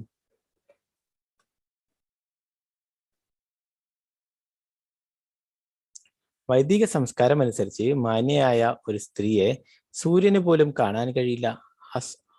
അസൂര്യ പശ്ചാത്, സൂര്യനെ എങ്ങനെ ഒഴിവാക്കാം എന്നാൽ അങ്ങനെയാണ് പറയുന്നത്. ഒരു പുരുഷന്റെ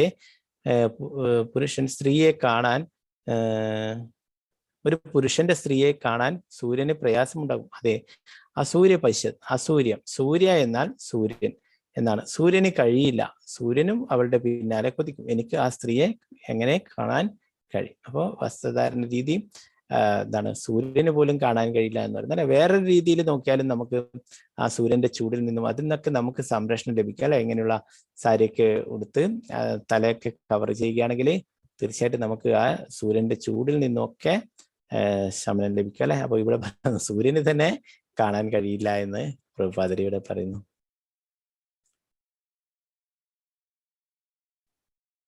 സാരി ഉടുക്കാൻ കഴിഞ്ഞാൽ നന്നായിരിക്കും. ജദുറാണിയിൽ നിന്നും പഠിക്കാം.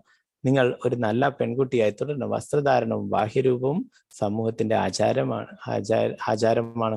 പ്രഭുപാദരുടെ ശിഷ്യക്ക് എഴുതിയ കത്തിൽ പറയുന്നു എന്താണ്, സാരിയൊക്കെ ഉടുക്കുന്നത് നല്ലതാണെന്നല്ലേ. ക്ഷേത്രങ്ങളിൽ നമ്മൾ സാരിയൊക്കെ എടുത്തിട്ട് അങ്ങനെ വൈഷ്ണവ രീതിയിൽ വൈഷ്ണവിയായിട്ട് നമ്മൾ അങ്ങനെ വസ്ത്രധാരണം ചെയ്തിട്ട് വരണമെന്ന് പറയുന്നു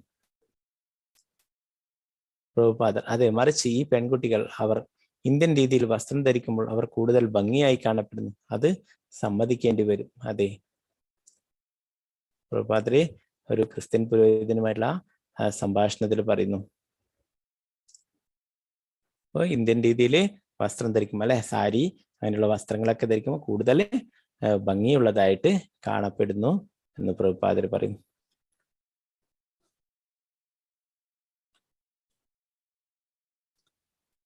അതുകൊണ്ട് നമ്മൾ അറിയപ്പെടേണ്ടത് നീണ്ട മുടിയുള്ളവരായല്ല, മൊട്ടയടിച്ചവരെന്നാണ്. ഇതാണ് വ്യത്യാസം. മാസത്തിൽ ഒരിക്കലെങ്കിലും തല മൊട്ടയടിച്ചിരിക്കണം. മാസത്തിൽ ഒരിക്കൽ ഏകാദശി കഴിഞ്ഞുള്ള 4 ദിവസത്തിന് ശേഷമുള്ള പൂർണിമ ദിവസത്തിൽ നിങ്ങൾ ഷേവ് ചെയ്യണം. പ്രഭുപാദരെ അമേരിക്കയിലൊക്കെയുള്ള ഹിപ്പികൾക്കൊക്കെ ഉള്ള ഉപദേശം അത് പ്രഭുപാദരെ ശ്രീമദ് ഭാഗവതത്തിന്റെ പുറപ്പെടലായിട്ട് പറയുന്നു. എന്താണ് പറയുന്നത്, നമ്മൾ അറിയപ്പെടേണ്ടത് നീണ്ട മുടിയുള്ള ഹിപ്പികളൊക്കെ വലിയ നീണ്ട മുടിയൊക്കെ വെച്ചിട്ടായിരുന്നു അവര് കഴിഞ്ഞിരുന്നത് അല്ലെ. അവർക്കൊക്കെയാണ് പ്രഭുപാദർ ഉപദേശങ്ങളൊക്കെ എടുത്ത് ഭഗവത് പ്രസാദമൊക്കെ എടുത്ത് ഭഗവാന്റെ തിരുനാമൊക്കെ ജപിപ്പിച്ചിട്ട് അവരൊക്കെ മാറ്റിയെടുക്കുകയുണ്ടായി അല്ലെ. പിന്നീട് അവരൊക്കെ മൊട്ടയടിച്ചിട്ട് ശിഖയൊക്കെ വെച്ചിട്ട് വൈഷ്ണവ വേഷത്തിൽ വൈഷ്ണവ വസ്ത്രങ്ങളൊക്കെ അണിയുകയുണ്ടായി.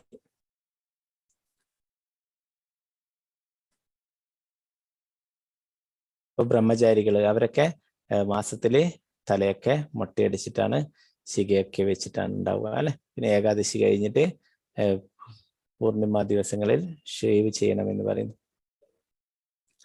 അത്യാവശ്യമൊന്നുമില്ലെങ്കിൽ തല മൊട്ടയടിക്കുകയും മുടി നീളത്തിൽ വളരാൻ അനുവദിക്കാതിരിക്കുകയും വേണം.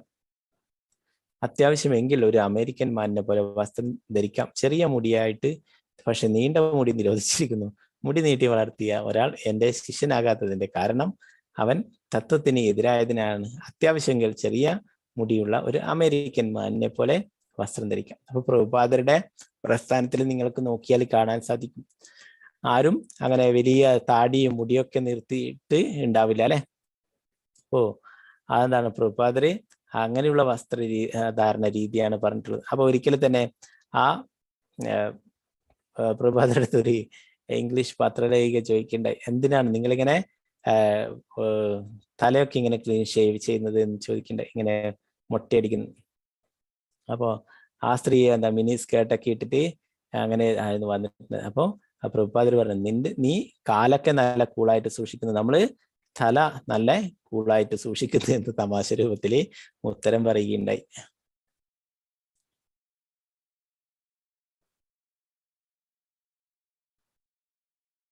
നമ്മള് എന്താണ് എല്ലാത്തിനും എന്താണ് ഒരു എന്താ പറയാ, ഒരു വൈരാഗ്യമായിട്ട് നമ്മളെല്ലാം മുടിയൊക്കെ നീട്ടി വളർത്തി, താടിയൊക്കെ മുടി വളർത്തി, അല്ല അതല്ല അല്ലെ വൈഷ്ണവ രീതി എന്ന് പറഞ്ഞിട്ട് പ്രഭുപാദർ നമുക്ക് പഠിപ്പിച്ചു തന്നിട്ടുള്ളത്. നമ്മള് അങ്ങനെ നമ്മൾ പ്രീച്ചിങ് ഒക്കെ ചെയ്യുമ്പോൾ നമ്മൾ അങ്ങനത്തെ രീതിയിലാണ് ആളെ സമീപിക്കേണ്ടതെന്ന് പറയും. അല്ലാതെ നമ്മൾ കുറെ ജടയൊക്കെ വെച്ച് വലിയ മുടിയൊക്കെ നീട്ടി താടിയൊക്കെ വെച്ച് അങ്ങനെയല്ല അല്ലെ. നമ്മൾ ആ ഭഗവാനെ കുറിച്ചുള്ള സന്ദേശങ്ങൾ അവരിൽ എത്തിക്കുന്നതാണ് പ്രധാനം. അല്ലാതെ നമ്മൾ വലിയ എന്താണ് അങ്ങനെ ഒരു യോഗിയാണെന്ന് കാണിക്കാൻ വലിയ മുടിയും താടിയൊക്കെ നീട്ടിയിട്ട് അതിലൊന്നും കാര്യമില്ല എന്ന് പ്രഭുപാദർ പറയുന്നു. അതാണ് ശിഷ്യന്മാർക്കൊക്കെ പ്രഭുപാദർ പഠിപ്പിച്ചു കൊടുത്തിട്ടുള്ളത്. സാധാരണയായി ഗൃഹസ്ഥ പുരുഷന്മാർ വെള്ളയും സ്ത്രീകൾ വർണ്ണാഭമായ സാരിയും ധരിക്കുന്ന യജ്ഞങ്ങളും മറ്റും നടത്തുമ്പോൾ അവർ ഐശ്വര്യമായി കരുതുന്ന മഞ്ഞ വസ്ത്രം ധരിക്കാം. ഇന്ത്യയിൽ നമ്മുടെ ഗൃഹസ്ഥ ഭക്തന്മാരായ പുരുഷന്മാരെല്ലാം വെള്ള വസ്ത്രമാണ് ധരിക്കുന്നത്. അവരെല്ലാം വളരെ മനോഹരമായി കാണപ്പെടുന്നു. ഇപ്പോ വൈഷ്ണവരി അല്ലെ വെള്ള ധോത്തിയും വെള്ള കുർത്തിയൊക്കെ ധരിച്ചിട്ട് ക്ഷേത്രങ്ങളിൽ പോകുന്ന, അതുപോലെ തന്നെ സ്ത്രീകളും അല്ലെ സാരിയൊക്കെ ധരിച്ചിട്ട്.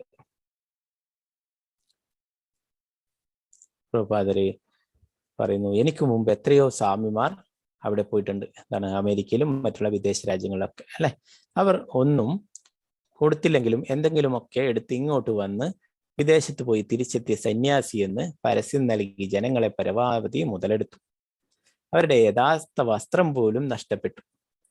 എല്ലാവർക്കും അറിയാം, ഞാൻ വസ്ത്രം മാറിയിട്ടില്ല, പകരം ഞാൻ വസ്ത്രം വിദേശികൾക്ക് നൽകി, അവർ അത് സ്വീകരിച്ചു.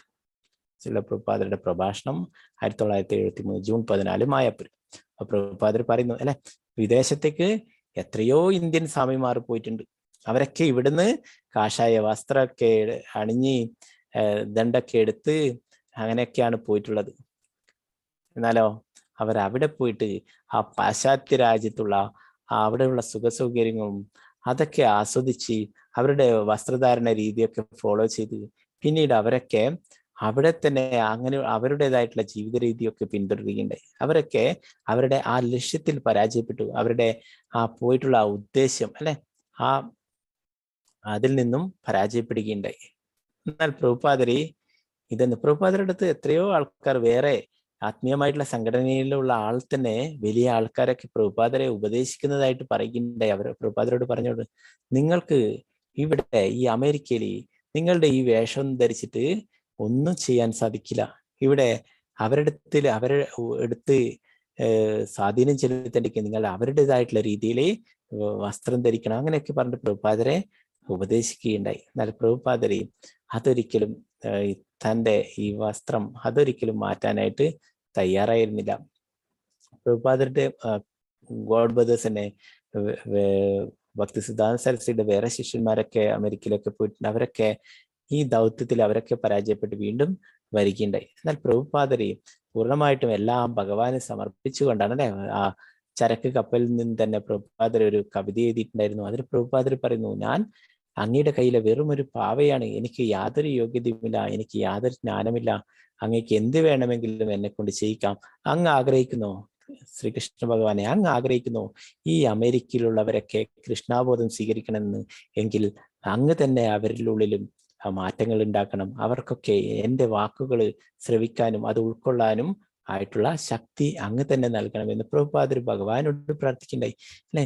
മറ്റുള്ളവരൊക്കെ തനിക്ക് കഴിവുണ്ട്, തനിക്കൊക്കെ അവരെ എല്ലാവരെയും മാറ്റിയെടുക്കാൻ എന്നുള്ള ബോധത്തിലാണ്. എന്നാൽ പ്രഭുപാദർ ഭഗവാനോട് പ്രാർത്ഥിച്ചു, എനിക്ക് യാതൊരു യോഗ്യതയുമില്ല, ഭഗവാൻ അനുവദിക്കുകയാണെങ്കിൽ അവർക്കൊക്കെ കൃഷ്ണാബോധം ലഭിക്കണമെന്ന് ഭഗവാൻ ആഗ്രഹിക്കുകയാണെങ്കിൽ അവർക്കൊക്കെ എൻ്റെ വാക്കുകൾ ശ്രവിക്കാനും എൻ്റെ നിർദ്ദേശങ്ങൾ അനുസരിക്കാനും ഒക്കെയുള്ള കഴിവ് കൊടുക്കണമെന്നാണ് പ്രഭുപാദർ പറഞ്ഞത്. എനിക്ക് യാതൊരു യോഗ്യതയുമില്ല, അങ്ങയുടെ കയ്യിലെ വെറും ഒരു പാവയാണ് ഞാൻ, അങ്ങേക്ക് എന്ത് വേണമെങ്കിലും എന്നെ കൊണ്ട് ചെയ്യിക്കാം എന്ന് പ്രഭുപാദർ പ്രാർത്ഥിക്കുന്നുണ്ടായി. അതുപോലെ തന്നെയാണ് പ്രഭുപാദർ ഒന്നിന്റെ ക്രെഡിറ്റും പ്രഭുപാദർ എടുക്കുന്നുണ്ടായിരുന്നില്ല. എല്ലാം ഭഗവാന്റെ ഗുരുവിന്റെ കാരുണ്യം കൊണ്ടാണെന്നാണ് പ്രഭുപാദരെ എപ്പോഴും പറയുക.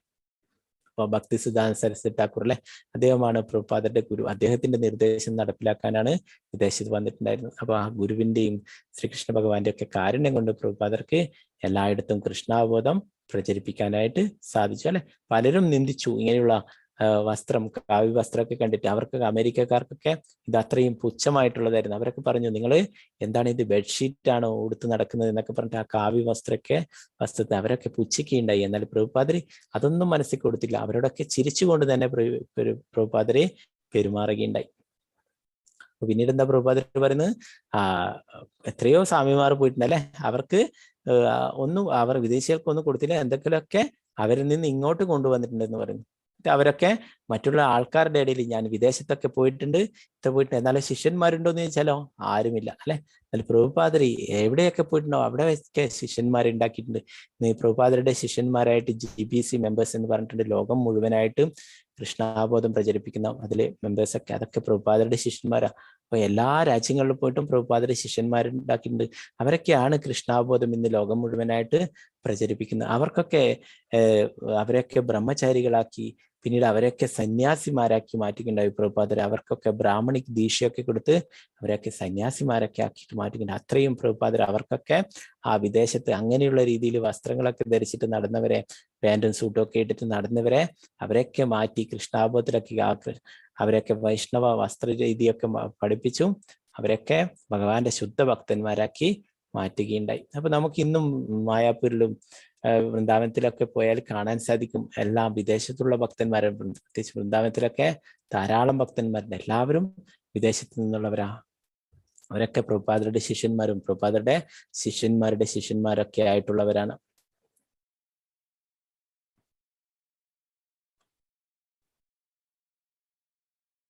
പ്രഭുപാദരെ മറ്റുള്ള ശിഷ്യന്മാരോടൊക്കെ ഒന്നിച്ച് യാത്ര ചെയ്യുന്ന അവരൊക്കെ നോക്കിയാൽ കാണാൻ സാധിക്കും. എല്ലാവരും വൈഷ്ണവ വേഷത്തിലാണുള്ളത്. ഹരേ കൃഷ്ണ കൃഷ്ണ കൃഷ്ണ ഹരേ ഹരേ, ഹരേ രാമ രാമ രാമ ഹരേ ഹരേ. ശ്രീല പ്രഭുപാദ് കി ജയ്. ഹരേ കൃഷ്ണ. അപ്പോൾ ഇന്നത്തെ ഇതില് വൈഷ്ണവ തിലകം ധരിക്കേണ്ടതും അല്ലെ, പിന്നെ കണ്ണിമാല നമ്മള് കുറച്ച് നമ്മുടെ ശിഷ്യാഗുരുക്കന്മാരുടെ ഒക്കെ ചോദിച്ചിട്ട് ഇടാം. ചില ആൾക്കാരൊക്കെ ഇഷ്ടം പോലെ ധരിക്കുന്നുണ്ട്. എന്നാൽ നമുക്ക് മറ്റുള്ള ശിഷ്യാഗുരുക്കന്മാരുടെ ഒക്കെ ചോദിച്ചിട്ട് നമുക്ക് കണ്ണിമാല ധരിക്കാം. തുളസി മാല, ഇത് കണ്ണിമാല എന്ന് പറയുന്നത് തുളസിയുടെ മാലയാണ്. അപ്പൊ അതിന് വെജിറ്റേറിയൻ എങ്കിലും ആവണം എന്നാണ് പറയുക. നമുക്ക് യഥാർത്ഥത്തിൽ അത് ധരിക്കുന്നതിന്റെ ഫലം കിട്ടണമെങ്കിൽ നമ്മൾ വെജിറ്റേറിയൻ ആവണം എന്ന് പറയും. അപ്പോൾ അത് നിങ്ങൾക്ക് ശിഷ്യാഗുരുക്കന്മാരുടെയൊക്കെ അവരോടൊക്കെ അഭിപ്രായം ചോദിച്ചിട്ട് നിങ്ങൾക്ക് കണ്ണിമാലയൊക്കെ ധരിക്കാം. അത് കണ്ണിമാലയും വൈഷ്ണവ യൂണിഫോം ആണെന്ന് പറയും, ഒരു വൈഷ്ണവന്റെ യൂണിഫോം ആണെന്ന് പറയും. പ്രഭുപാദരുടെ അടുത്ത് ഒരിക്കലും ഒരു പത്രക്കാരി ചോദിക്കുകയുണ്ടായി, നിങ്ങളെ ശിഷ്യന്മാർക്കൊക്കെ എന്താണ് ഇങ്ങനെ ബെൽറ്റ് ഇട്ടിരിക്കുന്നത്? നിങ്ങൾ ഇസ്കോണിന്റെ ആൾക്കാരൊക്കെ കഴുത്തിലൊരു പട്ടിയെ പോലെ ബെൽറ്റ് ഇട്ടിരിക്കുന്നതെന്ന് ചോദിച്ചു. പ്രഭുപാദർ പറഞ്ഞു, അതെ കറക്റ്റാണ്, ഞങ്ങള് ആ പട്ടികളെ പോലെ ബെൽറ്റ് ഇട്ടിട്ടുണ്ട്. അപ്പൊ എന്താണ്, നമുക്ക് ഒരു പട്ടികളുടെ നമ്മളിപ്പം കുറെ നായ്ക്കളെ കാണുന്നു, അതില് ഒരു നായയുടെ കഴുത്തിൽ ബെൽറ്റ് ഉണ്ട്. അപ്പൊ നമ്മൾ എന്താ ചിന്തിക്കുക, ഈ നായ്ക്ക് യജമാനുണ്ട്. ആ സ്ത്രീക്ക് പറഞ്ഞു കൊടുത്തു. നമുക്ക് എങ്ങനെ മനസ്സിലാവുക, ഈ പട്ടിയുടെ കഴുത്തില് ബെൽറ്റ് ഉണ്ട്, അപ്പൊ ഈ പട്ടിക്കൊരു യജമാനുണ്ട്. അപ്പൊ അതുപോലെ കൃഷ്ണനാണ് നമ്മുടെ യജമാനൻ. അപ്പൊ ആ വളർത്തുന്ന പട്ടി എന്താണ് കഴിക്കുക, യജമാനൻ കൊടുക്കുന്നത് കഴിക്കും അല്ലെ. തെരുവ് പട്ടികള് എല്ലായിടത്തും എവിടെ കവലയിൽ കാണുന്നതൊക്കെ കഴിക്കും അല്ലെ, എല്ലായിടത്തും കാണുന്നതൊക്കെ. ആ പ്രഭുപാദർ പറഞ്ഞു കൊടുത്തു, ഞങ്ങളുടെ യജമാനെ ശ്രീകൃഷ്ണ ഭഗവാനാണ്. ആ ഭഗവാൻ കഴിച്ചതിന്റെ ബാക്കി, ഭഗവാന്റെ ഉച്ഛിഷ്ടം, ഭഗവത് പ്രസാദം, അതാണ് നമ്മൾ കഴിക്കുക എന്ന് ആ സ്ത്രീക്ക് തമാശ രൂപത്തിൽ പ്രഭുപാദർ മറുപടി കൊടുക്കുകയുണ്ടായി.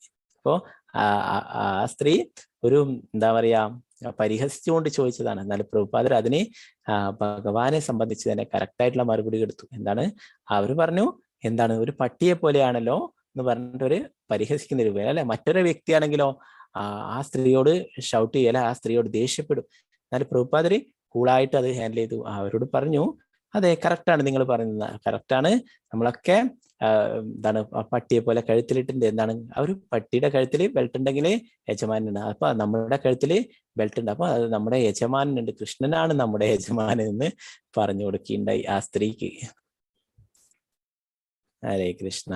അപ്പോ ഇന്നെടുത്ത ഭാഗങ്ങൾ എന്തെങ്കിലും സംശയങ്ങൾ ഉണ്ടെങ്കിൽ അൺമ്യൂട്ട് ചെയ്തിട്ട് ചോദിക്കാം.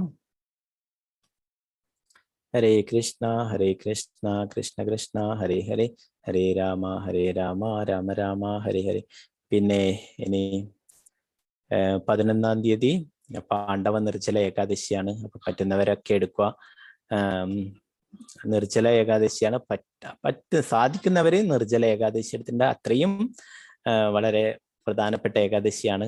നമ്മൾ മറ്റുള്ള ഏകാദശിയൊക്കെ എന്തെങ്കിലും കാരണങ്ങൾ കൊണ്ട് അഥവാ മുടങ്ങിപ്പോയിട്ടുണ്ടെങ്കിൽ അതിന്റെ എല്ലാറ്റിന്റെയും ബെനിഫിറ്റ് ഈ പാണ്ഡവ നിർജ്ജല ഏകാദശി എടുത്താൽ ലഭിക്കും എന്ന് പറയുന്നു. അപ്പം നിർജ്ജല ഏകാദശിയാണ്. അപ്പൊ പറ്റുന്നവർക്ക് നിർജ്ജല ഏകാദശി എടുക്കാം, മറ്റുള്ളവർക്ക് കഴിയുന്ന രീതിയിൽ സാധാരണ പോലെ ഫ്രൂട്ട്സ് ഒക്കെ കഴിച്ചിട്ട് എടുക്കാം. ഹരേ കൃഷ്ണ.